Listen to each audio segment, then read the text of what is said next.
அஸ்ஸலாமு அலைக்கும் வரஹ்மத்துல்லாஹி வபரகாத்துஹு. அல்ஹம்துலில்லாஹி நஹ்மதுஹு வ நஸ்தஈனுஹு வ நஸ்தக்ஃபிருஹு வ நஊது பில்லாஹி மின் ஷுரூரி அன்ஃபுஸினா வ மின் ஸய்யிஆத்தி அமாலினா மன் யஹ்திஹில்லாஹு ஃபலா முதில்ல லஹு வ மன் யுضللஹு ஃபலா ஹாதிய லஹு வ அஷ்ஹது அல்லா இலாஹா இல்லல்லாஹு வஹ்தஹு லா ஷரீக லஹு வ அஷ்ஹது அன்ன முஹம்மதன் அப்துஹு வ ரசூலுஹு அம்மா பஅத். கண்ணியத்திற்குரிய எல்லாம் வல்ல அல்லாஹு ஜல்ல ஷானஹு தஆலாவின் நல்லடியார்களே, அல்லாஹுடைய பேரருளால் அவனுடைய மார்க்கத்தை அதன் தூய்மையான வடிவத்திலே எடுத்து சொல்வதற்காக நடத்தப்படும் இந்த மாநாட்டில் பெரும் திரளாக நாம் குழுமியிருக்கிறோம். இந்த நிகழ்ச்சியில மதுஹபுகள் மார்க்கமாகுமா என்ற தலைப்பு எனக்கு தரப்பட்டிருக்கிறது. மதுஹபுகள் மார்க்கமாகுமா என்ற தலைப்பு எதற்காக தேர்வு செய்யப்பட்டுள்ளது என்றால், மார்க்கத்தின் பெயரால் சமுதாயத்தில் நடக்கிற எல்லா தீமைகளுக்குமே இந்த மதுஹபு தான் ஆணிவேராக இருக்கிறது. லட்சக்கணக்கான நூற்றுக்கணக்கான தீமைகள் இந்த மதுஹபு என்கிற அடிப்படையில் தான் நியாயப்படுத்தப்படுகிறது. ஒருவர் மூன்றாம் பாத்தியா ஓதுகிறார், தப்பு என்று சொல்லுகிறோம். ஏன் ஓதுறாருன்னு கேட்டா, எங்க மதுஹபுல அப்படி இருக்கும் பாரு. ஏன் தாயத்து போடுற, இதெல்லாம் மார்க்கத்தில் இல்லைம்போம். ஏன்டா தாயத்து போடுற, அப்படிதான் மதுஹபுல இருக்கு. தாயத்து போடுறதுக்கு மதுஹபு தான், தட்டு எழுதுறதுக்கு மதுஹபு தான். அப்ப என்னென்ன மார்க்கத்தின் பெயரால் ஏன்டா பராத் இரவு கொண்டாடுற, மதுஹபுல இருக்குது. ஏன் மேராஜ் இரவு கொண்டாடுற, அப்படிதான் மதுஹபுல இருக்குது. அப்ப என்னென்னலாம் இஸ்லாத்தின் பெயரால் செய்கிறார்களோ, மார்க்கத்தின் பெயரால் தவறுகளை செய்கிறார்களோ, அது எல்லாத்தினுடைய தொகுப்பு எங்க போய் முடியுதுன்னு கேட்டா மதுஹபுல இருக்கு. அப்ப மதுஹபுல ஒன்று சொல்லப்பட்டு விட்டால் அதுதான் ஆதாரம், அது மார்க்கம் ஆயிரும். மதுஹபுல இருந்து விட்டால் குர்ஆனை பார்க்க அவசியம் இல்லை, ஹதீஸுகளை தேட வேண்டிய தேவை இல்லை, மதுஹபுல இருந்தாலே அது மார்க்கம் ஆயிரும் என்கிற அளவுக்கு இந்த மதுஹபுடைய வெறி மக்கள் மத்தியில் ஊட்டப்பட்டிருக்கிறது. இன்னும் சொல்ல போனால் எந்த அளவுக்கு இந்த மதுஹபு வெறி ஊட்டப்பட்டுள்ளது என்று சொன்னால், தௌஹீத் ஜமாத்தை தவிர உள்ள மற்ற பள்ளிவாசல்களை நீங்கள் சென்று பார்த்தால் அதனுடைய நுழைவாயிலே எளிதாக கண்டுபிடிக்கிற ஒரு தீமை மதுஹபு தான். மற்றதான் ரொம்ப டீப்பாக ஆராய்ச்சி பண்ணி கண்டுபிடிக்கணுங்க. மதுஹபு என்பது ஒரு சாதாரண ஒரு பாமரன்ட்ட போய் கேட்டால் கூட அவனே என்ன செய்வான், குழம்பிடுவான். இது என்ன மதுஹபுங்கிறாங்க. அந்த அளவுக்கு ஒரு பலவீனமான ஒரு நிலை கோட்பாட்டை ஒரு அழுத்தமாக இவர்கள் பிடித்துக் கொண்டிருக்கிறார்கள். எப்படி அது பலவீனமாக இருக்கிறது? முஸ்லிம் அல்லாத மக்களுக்கு நம்ம இஸ்லாத்தை பற்றி அந்த அளவுக்கு ஒரு பலவீனமான ஒரு அதுல இஸ்லாம் மார்க்கத்துல எங்களுக்கு ஜாதி அழுத்தமாக இவர்கள் பிடித்துக் கொண்டிருக்கிறார்கள். மார்க்கம் அப்படி எப்படி அது பலவீனமா இருக்கிறது? அவங்க நம்மள்ட்ட முஸ்லிம் அல்லாத மக்களுக்கு நம்ம இஸ்லாத்தை பற்றி இந்த அளவுக்கு ஒரு பலவீனமான ஒரு அதுல இஸ்லாம் எங்களுக்கு ஜாதி அழுத்தமாக இவர்கள் பிடித்துக் கொண்டிருக்கிறார்கள். அப்படி அவங்க ராவத்துங்கிறீங்க இப்படின்னு ஒரு லிஸ்ட போட்டு, அப்ப உங்கள்கிட்ட தான் ஜாதி இருக்குதுன்னு கேட்கிறான் பாருங்க. அப்போ ஒரு பாமரனை குழப்பம், அடாடா என்னடா நம்ம இதெல்லாம் இல்லைன்னு சொல்லி பெருமையா சொல்லி கொண்டிருக்கிறோம், அதெல்லாம் இருக்குன்னு கேட்கிறானே என்ற அளவுக்கு இந்த மதுஹபு என்பது தவறு என்று சாதாரண மக்களும் புரிந்து கொள்ளக்கூடிய நிகழ்வுகளை நம்ம வாழ்க்கையில பார்த்து கொண்டிருக்கிறோம்.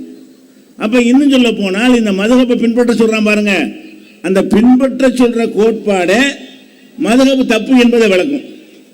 எப்படி பின்பற்ற சொல்றான்?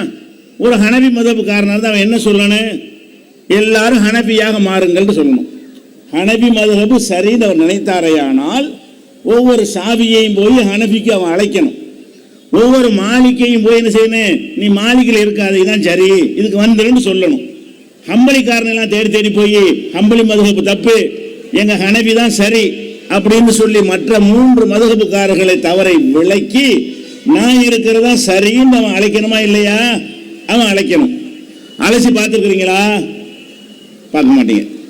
அதே மாதிரி ஷாபி மதுஹபுக்காரன் இருக்கான, அவன் அதான சரிங்கிறான், சரிங்கிறதுனால தான் அந்த மதுஹபுல இருக்கிறான், அதன்படி தொழுகிறான், நோன்பு வைக்கிறான். அப்ப நீ சரின்னு நினைக்கிறியப்பா ஷாபி மதுஹப, உன் கருத்து பிரகாரம் ஹனபி மதுஹப் தப்பு தானே, ஹனபி மதுஹப்ல இருக்கக்கூடாது தானே. நீ எப்போவாவது போய் மீட்டிங் போட்டு எங்கள் ஷாஃபி மதுஹப் தான் சரி, ஹனபி மதுஹப் சரியில்லை, ஹனபியா இருக்கக்கூடியவர்கள்லாம் ஷாஃபிக்கு வாருங்கள் அப்படின்னு சொன்னானா? ஒரு ஷாஃபியும் சொன்னது கிடையாது. எந்த ஒரு ஷாஃபியும் தன்னுடையது சரின்னு சொல்வதில் அவனுக்கு பூரண நம்பிக்கை இருந்திருக்குமே. ஆனால் என்ன செஞ்சிருக்கணும்? என்னுடையதான் சரின்னு சொன்னால் அதுல நானும் உறுதியாக நின்று மக்களை அழைக்கணும்ல. இது சரின்னு நான் நினைத்தேனே, ஆனால் நானும் அதில் இருக்க வேண்டும். மற்ற மக்கள்லாம் தப்பான வழிக்கு செல்லக்கூடாது என்பதற்காக வேண்டி அவர்களை இந்த பக்கம் நம்ம அழைக்க வேண்டும். தௌஹீத் ஜமாத் என்ன செய்யறோம்? தர்காக்காரனை நீ போற தப்புன்னு கூப்பிடுறோம், மதுஹப்காரன் ஆளு மதுஹப்காரனே கூப்பிடுறோம், நீ போற வழி சரியில்லைங்க வான்னு சொல்றோம். தரிக்காக்காரன் முரீதுக்காரன்லாம் கூப்பிட்டு செய்யாறாங்கிறோம். ஆளுங்கள்லாம் கூப்பிட்டு ஏன்டா மார்க்கத்தை வச்சு பிளப்பு நடத்தீங்கன்னு கூப்பிடுறோம். வட்டி வாங்கினா வாங்காதேன்னு கூப்பிடுறோம், வரதட்சணை வாங்கினா அதை வாங்காதேன்னு அழைக்கிறோம். அப்ப தீமை செய்பவர்களை எல்லாம் சுட்டி காட்டி திருத்துவதற்கு தௌஹீத் ஜமாத் அழைப்பு விடுறத பாக்குறீங்களா? ஒரு தீமையாச்சும் விட்டமா? தௌஹீத் ஜமாத் எதை தவறு என்று சொல்கிறதோ தன்னளவுக்கு இந்த ஜமாத் வைத்திருந்ததா அல்லது மக்கள் மத்தியில் சொன்னதா? சொன்னது, வீரியமாக சொன்னது, தெளிவாக சொன்னது, அழுத்தமாக சொன்னது. அதனால் எவ்வளவு பெரிய அடக்குமுறைகள் கட்டவிழ்த்து விடப்பட்டாலும் அஞ்சாமல் சொன்னது. இதுதான் சத்தியம் என்று நினைக்கிறவன் கடைபிடிக்கக்கூடிய வழிமுறை. நீ என்ன செய்யற? அதுலயே 4 மதுஹபில் ஒன்றை பின்பற்றணும். எப்படி கதை? 4 மதுஹபில் ஒன்றை பின்பற்றின அப்ப என்ன அர்த்தம்? நான் சரி, அதுல இருந்தாலும் சரி, இதுல இருந்தாலும் சரி, இதுல இருந்தாலும் சரின்னு சொல்றது ஒரு கொள்கையா?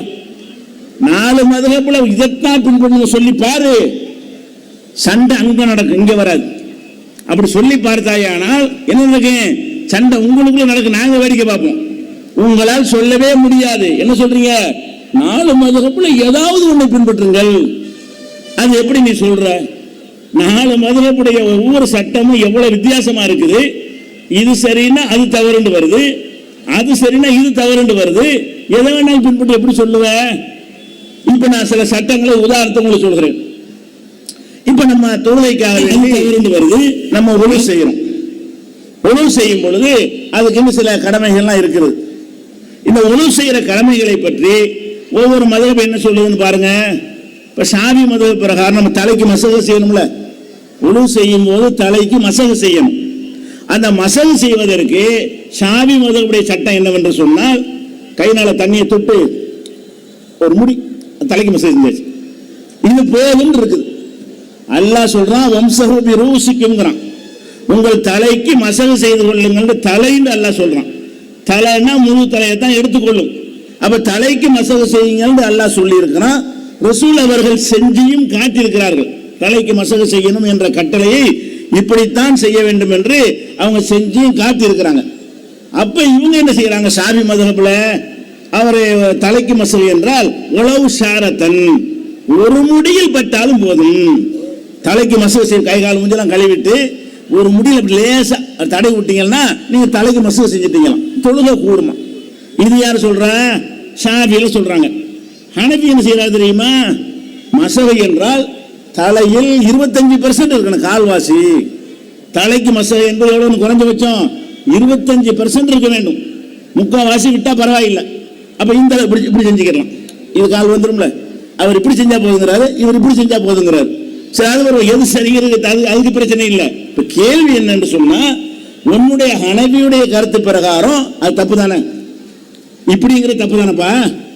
கால்வாசிக்கு தான் மசகு செய்யணும், இல்லாட்டி அது ஒழு இல்லைங்கிற, ஒழு செல்லாதுங்கிற. ஒழு செல்லாது தொழுகையும் செல்லாது.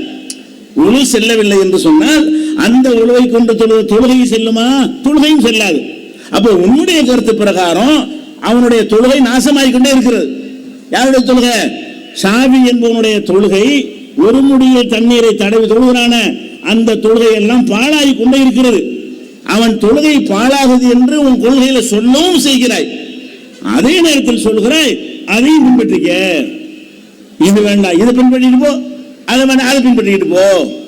இது என்ன ஒரு கொள்கை? இதுல உங்களுக்கு விளங்குதா? இவங்கள்ட்ட எந்த விதமான தெளிவு இல்லை. நீ சரிங்கிறது நீ உறுதியா இருக்கணுமா இல்லையா? ஷாஃபியாக்கள் சொல்ல, ஷாஃபி என்ன செய்யணும்?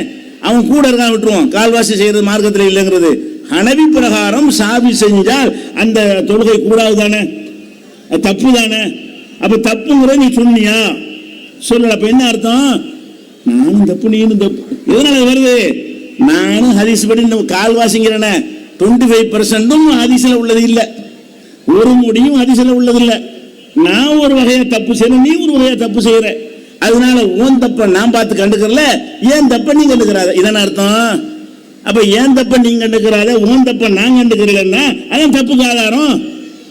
மதஹப் மார்க்கம் இல்லைன்னு நீ அவனே ஒத்துக்கிறானே, இதுல இருந்துக்கு அதுல இருந்துக்கு எப்ப சொல்கிறானோ அந்த நிமிடமே அவன் ஒத்துக்கொள்கிறான் மதஹப் மார்க்கம் இல்லை, சும்மா நடிக்கிறோம், நாங்க திருட்டு வேலை பார்க்கிறோம், எங்களுக்கு அதுல முழு நம்பிக்கை இல்லை.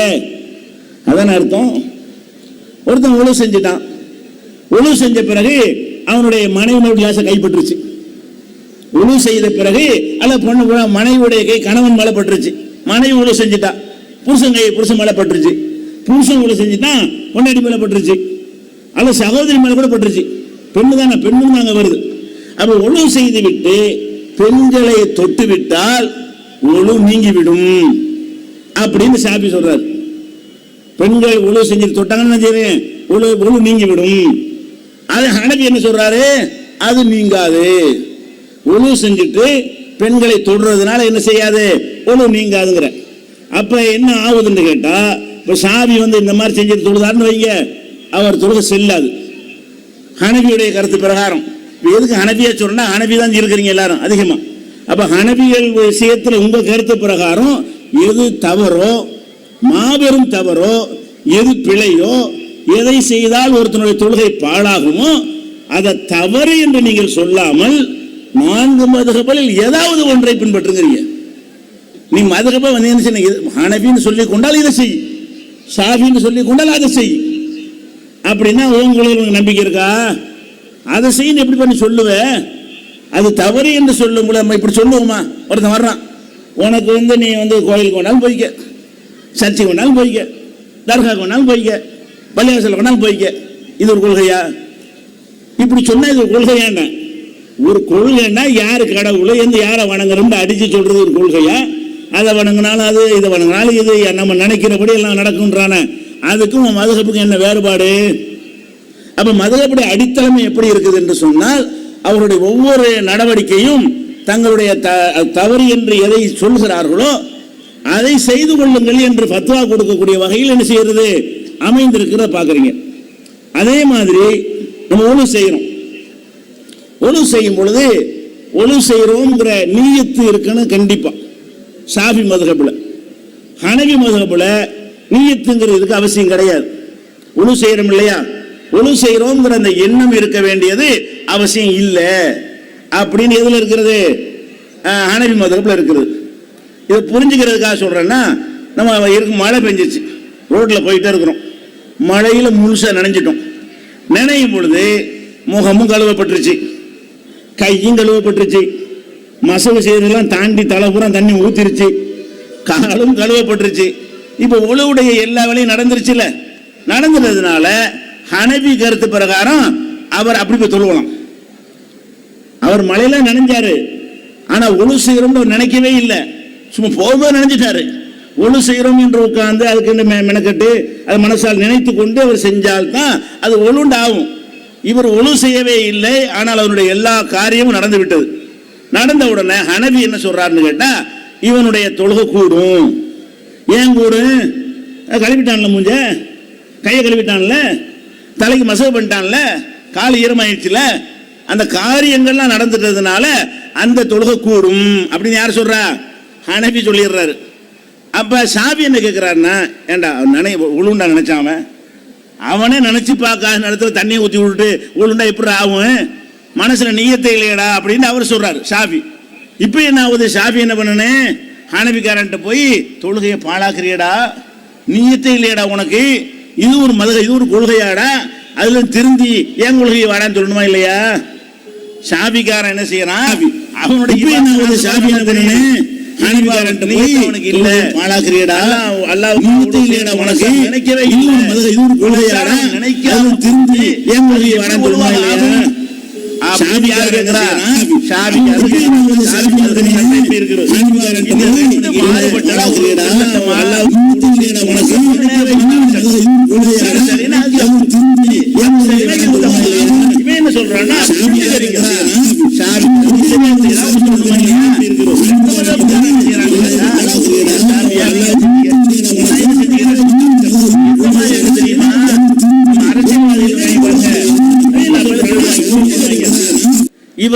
பண்ணிட்டாரு கருணாநிதி அப்படின்னு சொன்னாங்கன்னு வைங்களேன், அவன் என்ன கேட்பான்?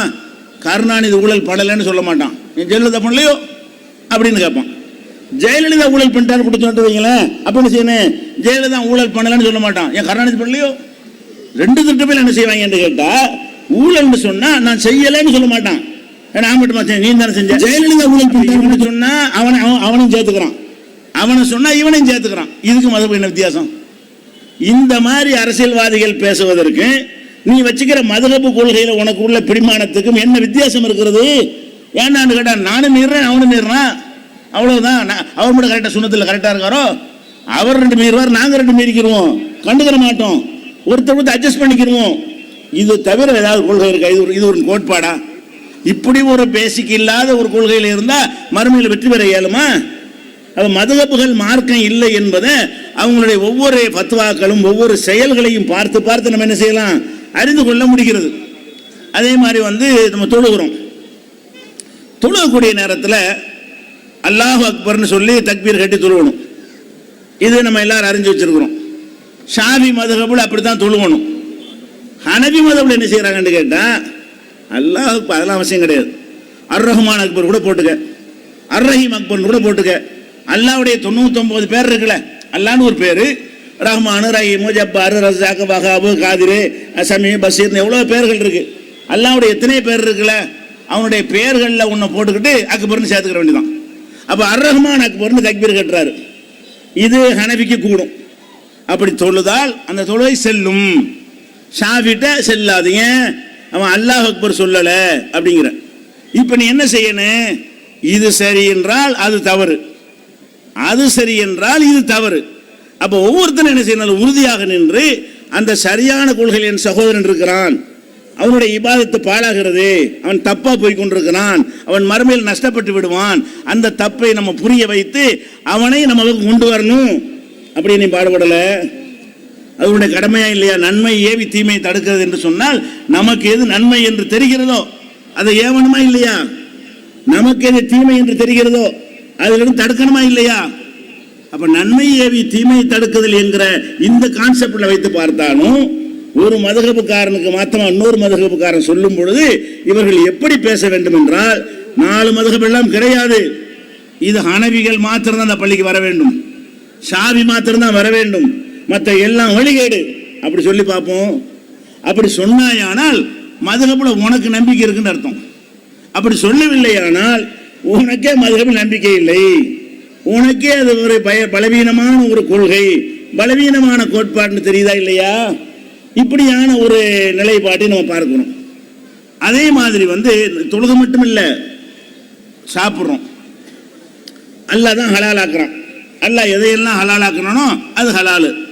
அல்லாஹ் ஹலாலாக்குனது இந்த பக்கம் உள்ளவங்களுக்கெல்லாம் ஹலாலு, இந்த பக்கம் உள்ளவங்களாம் ஹராமுண்டாக்குவான், அப்படி ஆக்கியிருக்கிறான் இல்லை. அல்லாஹ் ஹலால்னு சொன்னா அனைத்து முஸ்லீம்களுக்கும் ஹலால், அல்லாஹ்வுடைய ஹராம்னு சொன்னா எல்லா முஸ்லீமும் ஹராம். இந்த மாதிரி தான் ஹலால் ஹராமை அல்லாஹ் நினைஞ்சிருக்கிறான், நமக்கு சட்டமாக்கி இருக்கிறான். இப்போ மதஹப்ல என்ன செய்வாங்கன்னு கேட்டா, நீங்க அஜர்த்திட்ட போய் ஃபத்வா அவர்கிட்ட ஒரு அஜர்த்திட்ட போய் இறால் திங்கலாமா, இறால் இருக்குல்ல இப்படி இருக்குமே கடல்ல, நண்டு திங்கலாமான்னு கேளுங்க அஜர்த்திட்ட. அவர் திங்கலான்றோ திங்கக்கூடாதுன்னு சொல்ல மாட்டார். அவர் என்ன கேட்பாருன்னா, நீ எந்த மதத்துக்கும் பாரு, நண்டு திங்கலாமான்னு கேட்டா அல்லாஹ் ஹலாலாக்குனா ஹலால்னு சொல்லி தொலைச்சிட்டு போ, அல்லாஹ் ஹராமாக்குனா ஹராம்னு சொல்லி தொலைச்சி ஆதாரத்தை சொல்லிட்டு போ. அப்படி சொல்லாம கேள்வி கேட்டவன்ட்ட இன்னொரு கேள்வி கேட்பாரு, நீ எந்த மதுஹப்? நாங்க ஹனபி மதுஹப். ஹனபின்னா சாப்பிட்டுக்கிறோங்க. நாங்க ஷாஃபி மதுஹப். ஷாஃபின்னா சாப்பிடக்கூடாது. அடை ஒரு நண்டுங்கிற அல்லாஹ் படைச்ச ஒரு படைப்பு, அது அல்லாஹ் தான் அவனுக்கு நமக்கு உணவாக தந்திருக்கிறான்னு சொன்னா எல்லாருக்கும் தந்திருக்கிறான். அல்லாஹ் ஹராமாக்குனா எல்லாத்துக்கும் ஹராமாக்கி இருக்கிறான். அப்ப என்ன மாதிரி இருக்கணும்? ஷாஃபிக்கு ஹலாலு, ஹனபிக்கு ஹராமு. கல்யாணம் பண்ணிக்கிட்ட புருஷன் பொண்டாட்டி மாறி இருந்துச்சுன்னு வைங்க, அங்கேயே பஞ்சாயத்தாய் போயிடும். புருஷன் ஷாஃபி, பொண்டாட்டி ஹனபி. இவன் வீட்டு நண்டை சமைச்சு சாப்பிட்டு ஒருத்தர் சாப்பிடுவாரு, ஒருத்தர் பார்த்துக்கிட்டே இருப்பாரு.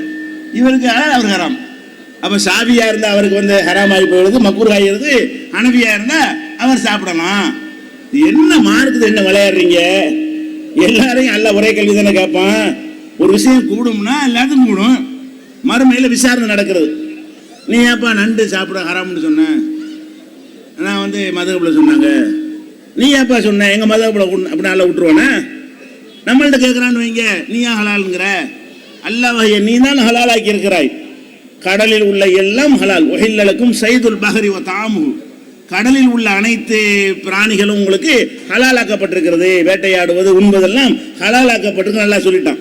அப்போ கடல்ல இருந்து கிடைக்கக்கூடிய நண்டா இருந்தாலும் மீனா இருந்தாலும், பன்றி, கடல் பன்றின்னு கூட இருக்குது, பேர் தான் பன்றி, அது கடல்வாழ் ஜீவன். கடல் குதிரைன்னு இருக்கிறது, அது எதுவாக, கடல் பசுன்னு இருக்கிறது, அது எதுவாக இருந்தாலும் கடல்ல உள்ள எதுவும் ஹராமே கிடையாது. கடல்ல தரையில உள்ளதுல தான் அது சிலது கூட சிலது கூடான்னு இருக்கிறது. கடலில் இருந்து கிடைக்கக்கூடிய எல்லாமே ஹலால் என்று அல்லாஹ் குர்ஆன்ல நமக்கு சொல்லிவிட்டான். அப்ப நீ மதஹப் மார்க்கத்தில் உள்ளதா இருந்தா என்ன செஞ்சிருக்கணும்? எல்லா முஸ்லிம்களுக்கும் இது ஹலால் என்று நீ சொல்லி இருக்க வேண்டும். அப்படின்னு சொல்லல. என்ன சொல்றீங்க? எனக்கு ஹலால் அவருக்கு ஹலால் இல்ல. அப்ப புருஷன் பொண்டாட்டிக்கு இந்த மாதிரிலாம் வருது. ஒரு குடும்பத்துல என்ன செய்யறது? பொண்டாட்டிக்கு ஹலால், புருஷனுக்கு ஹராமு, புருஷனுக்கு ஹலால், பொண்டாட்டிக்கு ஹராமு. இது என்ன மார்க்கம்?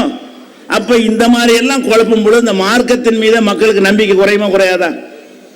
அவன் ஒரு திகைத்து போவனா இல்லையா? என்னடா மார்க்கங்கிறோம், ஒரு குர்ஆன்ங்கிறோம், ஒரு நபிங்கிறோம், ஒரு அல்லாஹ்ங்கிறோம், ஒரு ரசூலுங்கிறோம், ஒரு தீனுன்னு பேசிக்கிறோம். ஆனா என்னடா எங்க அப்பாவுக்கு ஹலால் உம்மாக்கு ஹராம்னு மோகன் நினைக்க மாட்டான். ஒரு குடும்பத்திலேயே ஒரு பொருளை சமைச்சு வச்சு விட்டு இது தாப்பனாருக்கு ஹலால் தாயாருக்கு ஹராம்னு அவன் என்ன செய்வான்? இது ஒரு மார்க்கமா? இது ஒரு நெறியா? இது ஒரு வழிகாட்டு முறையான்னு நினைக்க மாட்டான். அப்ப இந்த மார்க்கத்தின் மீதே மக்களுக்கு சந்தேகம் ஏற்படுத்துகிற வகையில் இந்த கோட்பாடுகளை அமைத்து வைத்திருக்கிறார்கள். இதை விட எது நல்லது?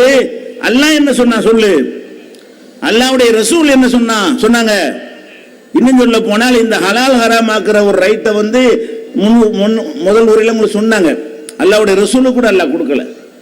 நபிகள் நாயகம் ஸல்லல்லாஹு அலைஹி வஸல்லம் அவர்கள் அவங்க என்ன செய்யறாங்க? ஒரு கோபத்துல, மனைவிமார்கள் மீது உள்ள ஒரு கோபத்துல, இனிமேல் நான் தேனை சாப்பிட மாட்டேன், தேனை ஹராமாக்கிக்கிட்டேன்ட்டாங்க. தேன் வந்து உண்மையில ஹலால். தேன் இருக்குல்ல, தேனீக்கல்ல இருந்து கிடைக்கக்கூடிய தேன், அந்த தேன் வந்து மார்க்கத்தில் என்ன இருக்கு? ஹலால் ஆக்கப்பட்டிருக்கிறது. அல்லாஹ்வே சொல்லி காட்டுகிறான், ஃபீஹி ஷிஃபாஉல் லின்னாஸ், அது மனிதர்களுக்கு நோய் நிவாரணம் இருக்கிறது.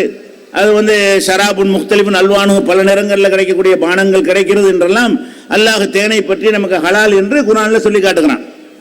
அந்த அல்லாஹ் ஹலாலாக்கின ஒரு தேனை மனைவிமாருடைய சண்டையில் என்ன செய்யறாங்க? தேனை கொடுத்தாங்க. அது வந்து ஒரு துர்வாடை வருதுன்னு ஒரு மனைவி சொன்னோன்னே, அப்படின்னா அந்த தேனை நான் ஹராமாக்கிட்டேன் அப்படின்னு முடிவு எடுத்துட்டாங்க. அப்ப இது சொன்ன உடனே அல்லாஹ் என்ன செய்யறான்னு கேட்டா ஒரு வசனத்தை இறக்குறான். யா அய்யுஹன் நபியு, நபியே, லிம துஹர்ரிமு மா அஹல்லல்லாஹு லக, அல்லாஹ் உனக்கு ஹலாலாக்குன நீ எப்படி ஹராமாக்குற? நான் வந்து தேனை ஹலாலுங்கிறேன், உனக்கும் மனைவிக்கு மத்தியில் சண்டை வந்ததுக்காக வேண்டி நான் சாப்பிட மாட்டேன்னு ஹராமாக்குவியா? பிடிக்காம இருந்தா சாப்பிடாம இருக்கலாம். அல்லாஹ் வந்து எதையெல்லாம் ஹலால் ஆக்கி இருக்கிறானோ அதையெல்லாம் சாப்பிட்டு ஆகணும்னு சட்டம் கிடையாது. இப்போ கோழி ஹலால், ஹலால்னா என்ன அர்த்தம்? சாப்பிடலாம். ஒருத்தருக்கு பிடிக்காது, சில பொருள்கள் வந்து சில பேருக்கு இயல்பாகவே பார்த்தாலும் பிடிக்காம போயிடும். அதனால நான் சாப்பிட மாட்டேன்னு சொன்னால் தப்பு கிடையாது. நான் பிடிக்கும் ஆனால் ஹராமாக்கிட்டேன்னு தப்பு போயிடும். சில பேருக்கு கோழி பிடிக்காது, சில பேருக்கு மட்டன் பிடிக்காது, சில பேருக்கு காய்கறி பிடிக்காது, சில பேர் கத்திரிக்காய் பிடிக்காது, சில பேர் உருளைக்கிழங்கு பிடிக்காது. ஆனால் ஹலால் இதெல்லாம் அல்லாஹ் ஹலால் ஆக்கி இருக்கிறான், எனக்கு பிடிக்காது இப்படிதான் சொல்லணுமே தவிர நான் இந்த உருளைக்கிழங்கு என்னை பொறுத்த வரைக்கும் ஹராம் அவ்வளவுதான் முடிஞ்சு வச்சுக்கத. அல்லாஹ்வுடைய ரசூலை கண்டிச்சால நம்ம சும்மா விடுவானா? அப்ப அல்லாஹ் ஹலாலாக்கின எந்த ஒன்றையும் ஹராம் ஆக்குற ரைட் நமக்கு கிடையவே கிடையாது. ரசூல் ஸல்லல்லாஹு அலைஹி வஸல்லம் பண்ணிட்டாங்கன்னு கேட்டா இனிமேல் இந்த தேனை தொடவே மாட்டேன்ட்டாங்க. தேன் பிடிக்கலன்ற தொட மாட்டேன்ட்டாங்க. பிடிக்கும், தேன் பிடிக்கும், தேனை விரும்பி சாப்பிடுவார்கள். அப்படி இருந்தும் கூட குடும்ப சண்டை வந்த நேரத்தில் கோவப்பட்டு இருந்துட்டாங்க, இனிமேல் தேனை சாப்பிட மாட்டேன்னவன லிமத்து ஹர்ரிமு மா அஹல்லல்லாஹு லக, உனக்கு அல்லாஹ் ஹலாலாக்குனதை நீ எப்படி ஹராமாக்குற? தபு தகை மரலாத் அசுவாஜிக்க, உன் மனைவிமார்களுடைய திருப்திப்படுத்துவதற்காக வேண்டி எப்படி நீ ஹராமாக்குற என்று அல்லாஹ் ஒரு சூறாவை இறக்கி கண்டிக்கிறான். நபிகள் நாயகம் ஸல்லல்லாஹு அலைஹி வஸல்லம் அவங்க கூட ஒரு விருந்துக்கு போறாங்க.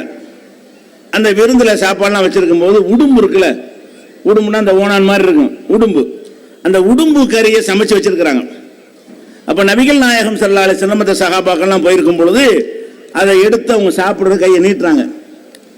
அந்த விருந்து சமயத்தை விருந்து கொடுத்த குடும்பத்தார் சொல்றாங்க, அல்லாஹ்வுடைய தூதரே இது வந்து உடும்பு இறைச்சி அப்படிங்கிறாங்க. உடனே ரசூல் ஸல்லல்லாஹு அலைஹி வஸல்லம் கையை எடுத்துட்டாங்க.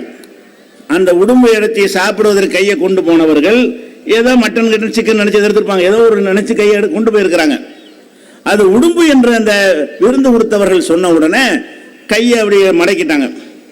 அப்ப பக்கத்தில் இருந்த ஹாலித் இப்னு வலீதுங்கிற ஒரு நபித்தோழர் அவர் கேட்கிறாரு, ஹராமுன் ஹிய யா ரசூலல்லாஹ், டக்குன்னு கையை எடுத்துட்டீங்களா, ஹராமா? அதை சாப்பிட கையை கொண்டு போனீங்க, உடும்புன்னு சொன்னோன்னு டக்குன்னு கையை மடக்கிட்டீங்களே, இப்போ ஹராமா அப்படின்னு கேட்கிறார் ஹாலித் இப்னு வலீத். அப்ப ரசூல் ஸல்லல்லாஹு அலைஹி வஸல்லம் சொல்றாங்க, ஹராம் இல்லை, எனக்கு பிடிக்காது, அது ஹராமெல்லாம் கிடையாது, எனக்கு அந்த உடும்பு கறி பிடிக்காது. அப்ப அதையும் சேர்த்து எழுத்து இவர் சாப்பிட்டார். ஹாலித் இப்னு வலீத் ரசூல் ஸல்லல்லாஹு அலைஹி வஸல்லம் பார்த்து கொண்டிருக்க அவர் சேர்த்து சாப்பிட்டார்னு வருது. இப்ப என்ன பிரச்சனை? பிடிக்கல என்பதற்காக சாப்பிடாமல் இருந்தால் அது குற்றம் கிடையாது. ஹலாலாக்கின எந்த ஒன்றையும் விரும்பினால் சாப்பிடலாம், விரும்பாட்டி விட்டுடலாம். ஹலால்னாலே அனுமதிக்கப்பட்டது, கட்டாயமானது கிடையாது. வணக்கம் வழிபாடுகள்லாம் கட்டாயமானது. உணவுகள் ஹலால் என்பதெல்லாம் ஒருத்தர் அரிசி பிடிக்காது கோதுமை தின்று போ, கோதுமை முடிக்காது கேழ்வரகு சாப்பிடு, அது எது வேணாலும் சாப்பிடலாம், எது வேணாலும் விட்டுடலாம். பிடிக்கல என்பதற்காக விடணுமே தவிர ஒரு ஆள் மேல கோபத்திலேயோ ஒரு லட்சியத்துக்கோ ஒரு நேர்ச்சை செய்தோ அல்லாஹ் ஹலாலாக்குனது ஹராம் பண்ணக்கூடாது. அல்லாம நேர்ச்சை பண்ணி விட்டேன் நீ ஆட்டையை சாப்பிட மாட்டேன்னா முடிஞ்சு வச்சுக்காத. அப்ப அல்லாஹ் ஹலாலாக்குனது கை வைக்கிறான்னு அர்த்தம். இப்படி ஒரு மார்க்கத்தில் தெளிவா இருக்கும் பொழுது அது என்ன சாபிக்கு ஹலால் ஹனபிக்கு ஹராமு, மயில் சாப்பிடலாமா, குயில் எதை வேணாலும் கேளுங்களேன். அந்த கேள்வி கேட்டு பதில் சொல்லுவார். நீங்க சாபியா ஹனபியா முதல்ல சொல்லுங்க. அப்ப சாபிக்கு ஒன்று ஹலால் ஹனபிக்கு ஒன்று ஹராம்னா அது எப்படி இது மார்க்கம்? இந்த மாதிரி ஒரு மார்க்கம் இப்படி இருக்கு. அப்ப இது மாதிரியான ஒரு குழப்பங்கள் அவர்களுக்கு மத்தியில் எல்லாமே முரண்பட்டதா இருக்கிறது. யானை என்னன்னு கேட்டீங்கன்னா யானை பன்றி மாதிரி நஜீஸ்ங்கிறாரு ஒருத்தர், இன்னொருத்தர் நஜீஸ் இல்லைங்கிறாரு, அசுத்தம்ங்கிறாரு, ஒருத்தர் அசுத்தம் இல்லைங்கிறாரு. எது சரி? உங்க கருத்துப்படி எது சரியோ அதன் பக்கம் நீ அடுத்த கருத்துக்காரன் அழைச்சியா இல்லையா? அழைக்கல. அப்ப இவர்கள் யாருமே என்ன செய்யறாங்கன்னு கேட்டா அடுத்தவர்களை தாங்கள் இருக்கிற சரியான மார்க்கத்தின் பக்கம் அழைப்பதே கிடையாது. தரிக்காண்டு வைத்திருக்கிறார்கள், ஷாதுலியா காதிரியாண்டு, ரெண்டுமே இஸ்லாத்துக்கு எதிரான ஒரு மனுஷனை தெய்வமாக்குறதுக்காக உண்டாக்கப்பட்ட ஒரு கொள்கை. இப்ப காதிரியாக்காரன் என்ன செய்வான்? அப்துல் காரை தான் கூப்பிடுவேன், ஜீலானியை தான் கூப்பிடுவேன், அவன் அவர் காட்டின திக்கரை தான் செய்வேன்பான். ஷாதுலியாக்காரன் என்ன செய்வான்? அபுலசன் ஷாதுலி இருக்கார அவர் வழிகாட்டின திக்கர்களை தான் நாங்க செய்வோங்கிறான். அதான் எங்களுக்கு நேர் வழி காட்டும்னு அவன் சொல்லிடுவான். இப்ப ரெண்டு பேரும் இப்படி சொல்றீங்களடா, அப்ப நீ என்ன செய்யணும்? காதிரியா தான் சரின்னா ஷாதுலியாவை கூப்பிடுவோம் பக்கம், ஷாதுலியா சரின்னா காதிரியாவை நீ கூப்பிடு பார்ப்போம். என்ன செய்வாங்கன்னு கேட்டா காதிரியா இருந்தா நீ இதை செஞ்சுக்க, ஷாதுலியா இருந்தா இதை செஞ்சுக்க. இப்படி இந்த அவன் சாய்ஸ்ல விடுறாங்க. நீ உன் இஷ்டத்துக்கு நடந்துட்டு போ. அப்ப அவரவர் இஷ்டப்படி நடக்கணும். ஆனா நாளை தாண்டக்கூடாது.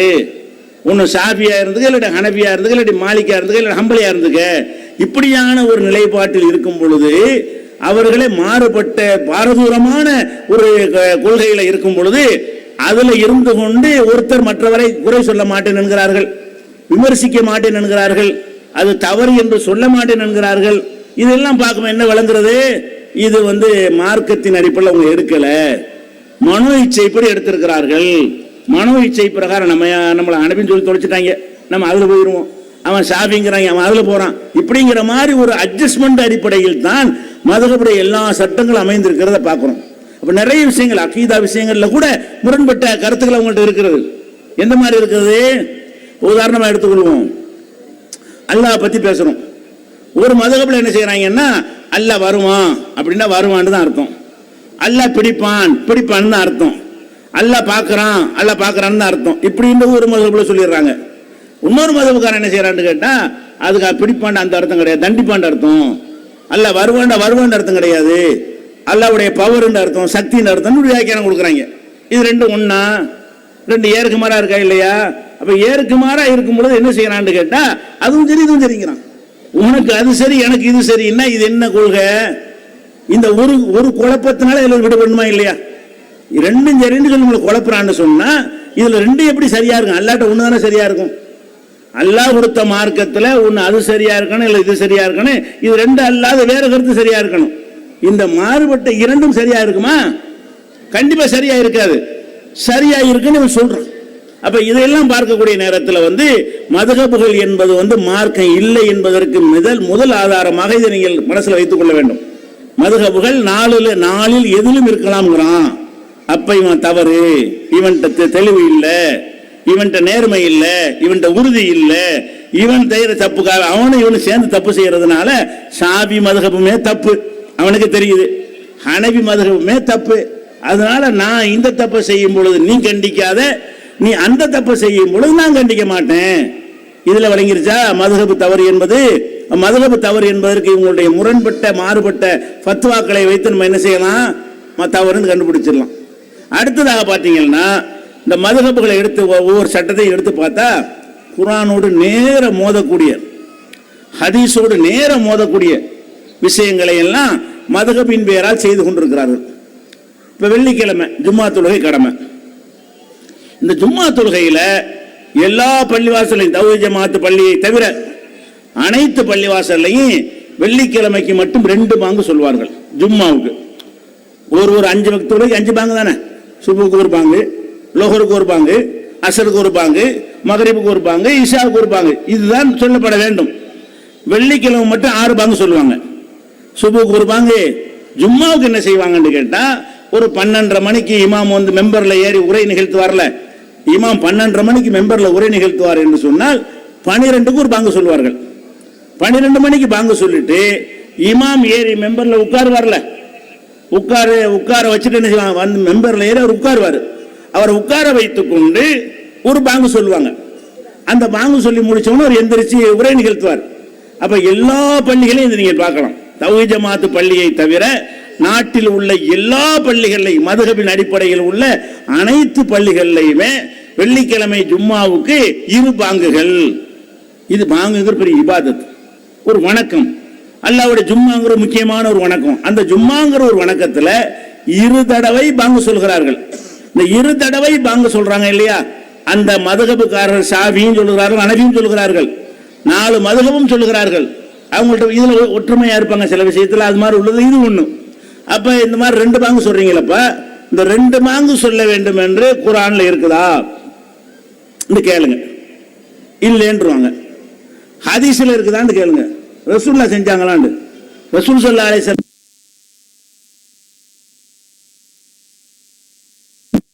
ஒரு ஜும்மா தொழுகையிலேயாவது அப்ப அவங்க ரசூல் ஸல்லல்லாஹு அலைஹி வஸல்லம் அவர்கள் 2 பாங்கு சொல்லி இருக்கிறார்களா வெள்ளிக்கிழமை ஜும்மாவுக்கு? இல்லை. அப்ப நபிகள் நாயகம் ஸல்லல்லாஹு அலைஹி வஸல்லம் வாழும் புகாரியில் ஹதீஸ் இருக்கிறது. எப்படி இருக்கிறது? நபிகள் நாயகம் ஸல்லல்லாஹு அலைஹி வஸல்லம் அவங்களுடைய காலத்திலும் அபூபக்கருடைய காலத்திலையும் உமருடைய காலத்தில் ரசூலுல்லாஹ் முதல்ல இருக்கிறாங்க. அவங்க மௌத்தா போன பிறகு அடுத்த ஜனாதிபதி அபூபக்கர் வர்றாங்க. அவங்க மரணித்த பிறகு உமர் அவர்கள் ஜனாதிபதியா வர்றாங்க. அவங்க கொல்லப்பட்ட பிறகு உஸ்மான் ஜனாதிபதியா வர்றாங்க இல்லையா? இந்த ஆர்டர்ல வரும் பொழுது நபிகள் நாயகம் ஸல்லல்லாஹு அலைஹி வஸல்லம் காலத்துல மிம்பர்ல இமாம் ஏறி உட்கார்ந்தவன் ஒரு பாங்கு சொல்றாங்களே, அந்த ஒரு பாங்கு தான் இருந்தது. எதுல? ரசூல் ஸல்லல்லாஹு அலைஹி வஸல்லம் காலத்துல. அபூபக்கர் ஆட்சி நடந்துச்சுல, அந்த ஆட்சி காலத்திலையும் ஒரு பாங்கு தான். ரசூலுல்லாஹ் 10 வருஷம் மதீனாவுக்கு வந்து பள்ளிவாசல் மஸ்ஜித் நபவி கட்டி 10 வருஷம் ஜும்மா தொழுதாங்க. ஒரு ஜும்மாவில் கூட 2 பாங்கு சொல்லவில்லை, ஒரு பாங்கு தான் இருந்தது. அபூபக்கர் சித்திக் அவர்களுடைய ஆட்சி காலத்திலையும் அந்த எந்த ஒரு ஜும்மாவிலையும் 2 பாங்கு என்பது உண்டாக்கப்படவே இல்லை. உமர் அவருடைய ஆட்சியில இல்லை.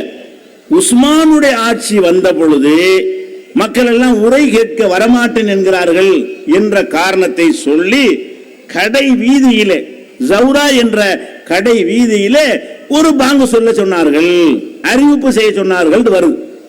இப்ப நம்ம என்ன செய்யணும்? ரசூல் ஸல்லல்லாஹு அலைஹி வஸல்லம் ஒன்றை காட்டிய பிறகு இப்படித்தான் செய்யணும் என்று ரசூல் ஸல்லல்லாஹு அலைஹி வஸல்லம் அவர்கள் 10 வருஷம் காட்டியிருக்காங்க இல்லையா? மக்கள் வரலங்கிறதுக்காக வேண்டி நீங்களா ஒன்று இப்படி சேர்ப்பீங்க? கூட்டம் வரமாட்டேங்கிறான், பயான் பண்ணும்போது யாரும் வரமாட்டேங்கிறாங்களாம். அதனால அரை மணி நேரத்துக்கு கொஞ்சம் ஒருக்கா யாவப்படுத்திட்டு அப்புறம் ஒருக்கா சொல்லுவாங்களாம். அப்புறம் வரலாமல் போனான்னு வைங்களேன், அப்புறம் இன்னொருத்தன் வருவான், 1 மணி நேரத்துக்கு இன்னொரு பாங்கு சேர்ப்போம், ஒரு அறிவிப்புல வரமாட்டேங்கிறாங்க, அதனால அரை மணி நேரத்துக்கு முந்தி ஒரு பாங்கு, 1 மணி நேரத்துக்கு முந்தி பாங்கு சொல்லுவோம், இப்படி கூட்டிகிட்டே போயிடுவோம். இப்படி மார்க்கத்தில் வந்து ரசூல் ஸல்லல்லாஹு அலைஹி வஸல்லம் ஒன்றை காட்டி இருக்கும் பொழுது அதுக்கு நேர் எதிராக இந்த மதுஹப் நீங்க செய்யறீங்க, இதுக்கு ஆதாரம் உங்களுக்கு காட்ட முடியுமா? என்ன காட்டுவாங்க? பத்தில சஹாபாக்களை மதிக்க மாட்டேங்கிறாங்க. ரசூலுல்லாஹ் மதிக்கல நம்ம கேட்டுட்டு இருந்தோம்னா சஹாபாக்களை மதிக்கலங்கிறான். அடே நீ ரசூலுல்லாஹ் ஏன்டா மதிக்கலாம் தான் கேள்வி. இதுதான் சஹாபாக்கள் பஞ்சாயத்து வருது. ரசூல் ஸல்லல்லாஹு அலைஹி வஸல்லம் ஒன்றை செய்தார்கள் ஆதாரம் இருக்கிறது, அதை உஸ்மான் அவர்கள் மாற்றினார்கள் ஒரு ஹதீஸ்ல சொல்லப்பட்டிருக்கிறது. அதுக்கு பல வியாக்கியானங்கள் கொடுக்கலாம். என்ன வியாக்கியானம் கொடுத்தாலும் நபிகள் நாயகம் ஸல்லல்லாஹு அலைஹி வஸல்லம் சொன்னது மார்க்கமா அதற்கு மாற்றமாக உஸ்மான் அவர்கள் செய்தார்கள் நம்புறாங்க. அது மார்க்கமா? இவங்க என்ன கேட்பாங்க, உஸ்மானை விட தௌஹீத் ஜமாத்துக்காரன் பெரிய ஆளாமா? நம்மள்ட்ட என்ன கேட்பாங்க, உஸ்மான் ரலியல்லாஹு அன்ஹு விட இவங்க எல்லாம் பெரிய ஆள்களா? அப்படியே கேள்வி. உஸ்மானை விட ரசூலுல்லாஹ் பெரிய ஆளா இல்லையா? கேள்வி உஸ்மானா தௌஹீத் ஜமாத்தாங்கிற கேள்வியா, உஸ்மானா நபியா அந்த கேள்வியா? நாங்கள் ஒன்று சொன்னோம், அதையும் உஸ்மான் மீறினார் நான் கேட்கணும். நாங்கள் கேட்கிற கேள்வி என்ன? நபி இப்படி சொன்னார்கள், உஸ்மான் அப்படி சொன்னார்கள் வருது. நீ எதை எடுக்க வேண்டும்? நபி இப்படி சொன்னார்கள் என்பதை எடுத்தால் மறுமையில் வெற்றி பெற முடியுமா? மறுமையில் எல்லாம் கேட்கிறான், ஏன்டா 2 பாங்கு சொன்னேன்? அம்புட்டு முத்தவள்ளியும் எல்லாம் கூப்பிட்டு என்ன செய்வான், கேட்பானா இல்லையா? ஏன் 2 பாங்கு சொன்னேன்? அவர் என்ன பதில் சொல்லுவாரு? எல்லா அஜர்த்தையும் கூப்பிட்டு கேட்பான், ஏன் 2 பாங்கு சொன்னேன்? உஸ்மான் செஞ்சோம். அப்போ உஸ்மானை நான் தூதர் அனுப்புனா? அவர் தான் ரசூலுல்லாஹ், உஸ்மான் ரசூலுல்லாஹ்னு தான் கலிமா சொன்னியா? அஷ்ஹது அல்லா இலாஹ இல்லல்லாஹ் அஷ்ஹது அன்ன உஸ்மான் ரசூலுல்லாஹ் சொன்னேன். அடே நீ யாரடா ரசூலுல்லாஹ்னு அவரை அனுப்புன? அவரை எதுக்கு அனுப்புன? அவரை தூக்கி போட்டு மிதிக்கிறதுக்கு அனுப்புனா? அவர் சொல்ல கேட்டு நடக்க அனுப்புனா? நீ தூக்கி போட்டு மிதிக்கிற மாதிரி தான் முடிவு எடுத்திருக்கிற. அல்லாஹ்வுடைய ரசூல் சொன்னோன்னு நடந்து வேணா? ரசூல் எப்படியா செஞ்சாங்க? தூக்கி போடுறத எத்தனை வருஷமா இருந்தாலும் தூக்கி போட்டு சொல்லணுமா இல்லையா? எத்தனை ஆண்டு பழக்கத்தில் இருந்தாலும் ஒன்னு ஆதாரத்தை காட்டினா தௌஹீத் ஜமாத் பள்ளியும் செய்வோம். நீ ஆதாரத்தை காட்டி விட்டாயானால் நபிகள் நாயகம் ஸல்லல்லாஹு அலைஹி வஸல்லம் ஜும்மாவில் 2 பாங்கு சொன்னார்கள் என்று நீ ஆதாரம் காட்டினாயானால் தௌஹீத் ஜமாத் பள்ளியை செய்வோம். ஆதாரம் காட்டவில்லை என்றால் என்ன செய்யணும்? விடணுமா இல்லையா? இத்தனை வருஷமா தானே கேட்கிறோம் ஆதாரம், ஆண்டாண்டு காலமா ஆதாரம் கேட்கிறோம். ஆதாரம் இல்லைன்னு தெரிந்து கொண்டால் எப்படி வாதமா இருக்கிறது? என்னது? அப்ப மார்க்கம் இல்லை. மதுஹப் என்பது நபிக்கு எதிர். சில விஷயங்கள் நபி சொல்லாத ஒண்ணு செஞ்சிருப்பாங்க, அது கூட பிதஅத்னால அதுவும் குற்றம் தான். இது அப்படிலையும் வராது, இது நேர் மோதல். நபி சொன்னாங்களே 1 பாங்க போய வேலையை பார்த்துட்டு நாங்கள் 2 பாங்க சொல்லுவோம் அப்படின்னா என்ன அர்த்தம்? அப்ப நபிகள் இபாதத்தை நாசமா போயிருமாடா? இந்த தொழுகை எல்லாம் அல்லாஹ்வுக்காக தானே செய்றீங்க. அந்த அல்லாஹ் ஒரு தூதரை அனுப்பி கற்றுத்தர ரசூல் ஸல்லல்லாஹு அலைஹி வஸல்லம் சொல்றாங்க, சல்லு கமா ரஅய்துமூனி உஸல்லி, என்னை எவ்வாறு தொழ கண்டீர்களோ அப்படித்தான் நீங்கள் தொழ வேண்டும். ரசூல் ஸல்லல்லாஹு அலைஹி வஸல்லம் வந்து ஒவ்வொன்றையும் மக்களுக்கு காட்டுறாங்க. தொழுகும்போது எப்படி செய்வாங்கன்னா, உயரமான மெம்பர்ல நின்று கொண்டு மக்கள்லாம் பார்க்கிற விதமாக செஞ்சு காட்டுவாங்க. நான் தொழுவதை பாருங்க, ஏன்னா தரை கீழே இருந்தா தெரியாதுங்கிறதுக்காக வேண்டி ஹைட்டான ஒரு இடத்துல நின்று கொண்டு தொழுது காட்டி அதை என்னை பார்த்து கொள்ளுங்கள், இதே மாதிரி தொழுவுங்கள், அப்படியெல்லாம் கற்றுத்தருவதற்காக வேண்டி ஒரு ரசூலை அல்லாஹ் அனுப்பி இருக்கிறான். அந்த ரசூல் வந்து 1 பாங்கு தான் ஜும்மாவுக்கு லொஹருக்கு சொன்ன மாதிரி சொல்லி இருக்கிறார்கள். இவன் என்ன செய்யறான்னு கேட்டா 2 பாங்கு சொல்றான், புட்டிவாதமா சொல்றான். ஆதாரத்தை காட்டுறான்னு கேட்கிறோம். 1 2ல ஒண்ணு தானே செய்யணும். மார்க்கத்துல பற்று உள்ளவன தான் என்ன செய்யணும்? ரசூலுல்லாஹ் உஸ்மானை மதிப்போம். எப்ப மதிக்கலாம்? பிஜேயா உஸ்மானான்னு கேட்கறாங்க, கண்டிப்பா உஸ்மானை ஏத்துக்கிறோம். அவர் தான் பெரிய ஆள். அல்தாஃபியா உஸ்மானா, எம்ஐ சுலைமானா உஸ்மானா, லுகாவா உஸ்மானான்னு கேட்டா பதில் என்ன? உஸ்மான் தான் பெரியவர், எங்களை எல்லாம் விட பல மடங்கு பெரியவர். கேள்வி அது அல்ல. கேள்வி என்னவென்றால், நபியா உஸ்மானா? நபிகள் நாயகம் ஒன்றை சொன்னார்கள் என்று வருகிறது, அதுக்கு மாற்றமாக உஸ்மான் செய்தார்கள் என்று வந்தால் அதுக்கு பிறகும் நீங்கள் ஏன் பிடிவாதம் பிடிக்கிறீர்கள்? அப்ப உங்களுடைய இபாதத்தை செய்து நரகத்திற்கு போவதற்கா? ஆதாரம் இருந்தால் செய்யுங்கள், இல்லாட்டி விட்டு ஒழிக்கணுமா இல்லையா? தொழுத பிறகு துவா ஓதுகிறார்கள். என்ன துவா? இமாம் சலாம் கொடுத்துருவாரா? சலாம் கொடுத்த பிறகு என்ன செய்யறாருன்னா, இமாம் அரபியில் பாட்டு ஓதுவார். பின்னாடி உட்கார்ந்துருக்கிற எல்லாரும் என்ன செய்வாங்க? சத்தம் போட்டு ஆமீன் ஆமீன்பாங்க. இதுல ஆரம்பிச்சது தொழுகையெல்லாம் கடந்து எல்லாத்துக்கும் விட்டு விட்டாங்க. சட்டிக்கு பொட்டிக்கு தொப்பிக்கு எதுக்கு இருந்தாலும் பாத்தியான்னு சொல்லி ஓத ஆமீன் சொல்லுவாங்க. கபூர்ல எல்லாத்துக்கும் வந்துடும். இங்கதான் ஆரம்பிச்சாங்க. ஆரம்பம் எங்க ஆரம்பிக்குது? தொழுகையில வந்து இமாம் அஸ்ஸலாமு அலைக்கும் முடிச்சுட்டார்ல, முடிச்ச பிறகு இமாம் ஒரு துவாவை ஓதுவாரு. அவர் அரபியில தான் ஓதுவாரு. இருக்கிற மக்கள்லாம் ஆமீன் ஆமீன் ஆமீன்பாங்க.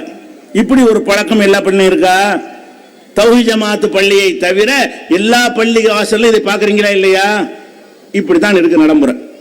செய்யுங்க, தப்பு இல்லை, செய்யுங்க. எப்ப செய்யணும்? நீங்க இப்படி நபிகள் நாயகம் ஸல்லல்லாஹு அலைஹி வஸல்லம் செஞ்சார்கள் ஒரு ஆதாரம் இருந்தால் செய்யலாம். ரசூல் ஸல்லல்லாஹு அலைஹி வஸல்லம் அவர்கள் தொழுது முடித்த பிறகு 10 வருஷம் ஒரு நாளைக்கு 5 வக்து, மாசத்துக்கு 150, 10 வருஷத்துக்கு என்னாச்சு? 1500, 15,000 அவ்வளவு தொழுகை தொழுதிருக்கிறார்கள். அப்ப இப்படி எந்த ஒரு தொழுகைகளையாவது சலாம் கொடுத்து விட்டு அல்லாஹ்வுடைய ரசூல் துவா ஓத இருக்கிற சஹாபாக்கள் ஆமீன் சொல்ல அப்படி ஒரு செய்தி காட்டு. சலாம் கொடுத்தார்கள், உடனே ஒரு துவாவை ஓதினார்கள், நாங்கள் எல்லாம் ஆமீன் சொன்னோம், அல்ல சஹாபாக்கள் ஆமீன் சொன்னார்கள் அப்படின்னு காட்டு பார்ப்போம். இல்ல, அப்ப சலாம் கொடுத்ததோட இமாமுக்கும் நமக்கும் உள்ள தொடர்பு முடிந்து விட்டது. துவா அவன் தான் கேட்டுக்கொள்ள வேண்டும். தொழுகையில ஜமாத்தை பின்பற்றுவதற்காக தொழுகைக்கு உள்ளே ஓதுற துவாக்களை நம்ம சேர்ந்து கொள்கிறோம், அது வேற விஷயம். எப்ப சலாம் கொடுத்து விட்டோமோ தொழுகை முடிந்து விட்டது. அஸ்ஸலாமு அலைக்கும் ரஹ்மத்துல்லா, அஸ்ஸலாமு அலைக்கும் ரஹ்மத்துல்லா.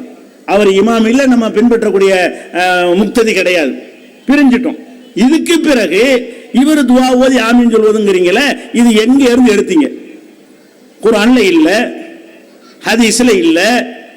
அபூபக்கரும் சஹாபிங்கிறீங்களே, அபூபக்கரும் சொல்லல, உமரும் சொல்லவில்லை, உஸ்மான் இந்த துவா ஓதி ஆமீன் சொல்ல வைக்கவில்லை, அலியும் சொல்லவில்லை. எங்க இருந்து அதை எடுத்தீங்க? அப்ப சலாம் கொடுத்த பிறகு துவா ஓதுறதுங்கிறது எதுக்கு எடுத்தார்கள் என்று இன்னும் சொல்ல போனால் குர்ஆன்ல என்ன இருக்கு? இதுக்கு எதிரான ஒரு கட்டளை இருக்குது. உதுவு ரப்பக்கும் தலர்ரும் ஹுஃபியா, உங்களுடைய இறைவனை பணிவாகவும் ரகசியமாகவும் துவா செய்யுங்கள். அப்ப துவா என்பது மைக்கு போட்டு விளம்பரம் பண்றதா?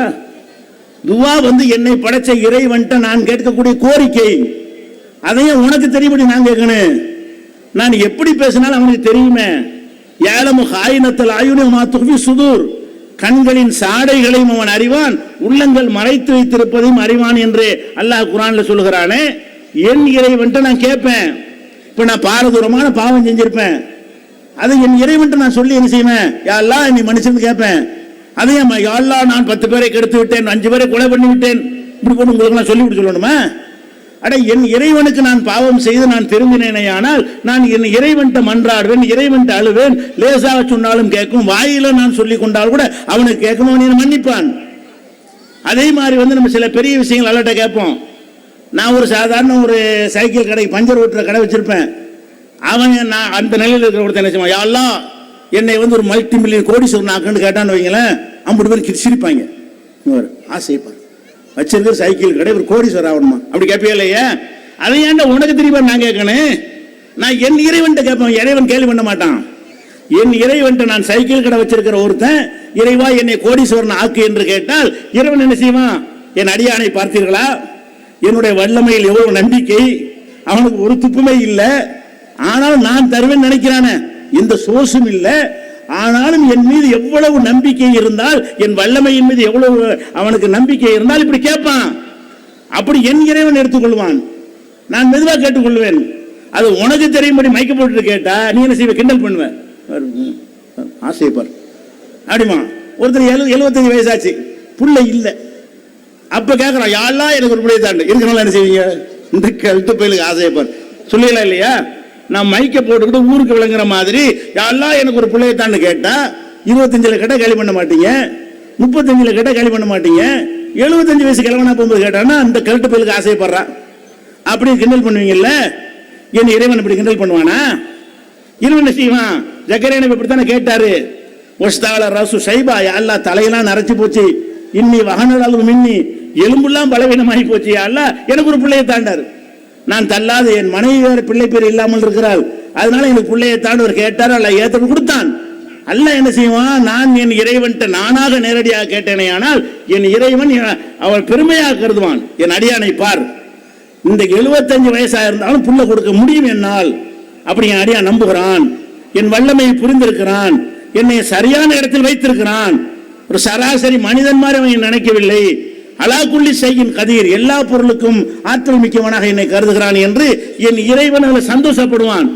இந்த அடிமைகள் என்னை கேள்வி பண்ணுவீர்கள், நான் எதுக்கு சத்தம் போட்டு கேட்கணும்? அதுதான் அல்லாஹ் என்ன செய்யறான்னு கேட்டா, உதுவு ரப்பக்கும், உங்கள் இறைவன் துஆ செய்யுங்கள், தலர்ருஅன் பணிவா கேளுங்க, வஹுஃபியத்தன் ரகசியமா கேளுங்க. ரகசியம் அப்படி கேட்டா போகும், அவனுக்கு தெரியும். பெரிய மைக்கு போட்டு சத்தம் போட்டதான் இப்ப சத்தம் போடுற, உங்களுக்காக சத்தம் போடுறோம். பயான்ல சத்தம் போடுறதுக்கு மக்களுக்கு கேட்பதற்காக செய்யறோம்.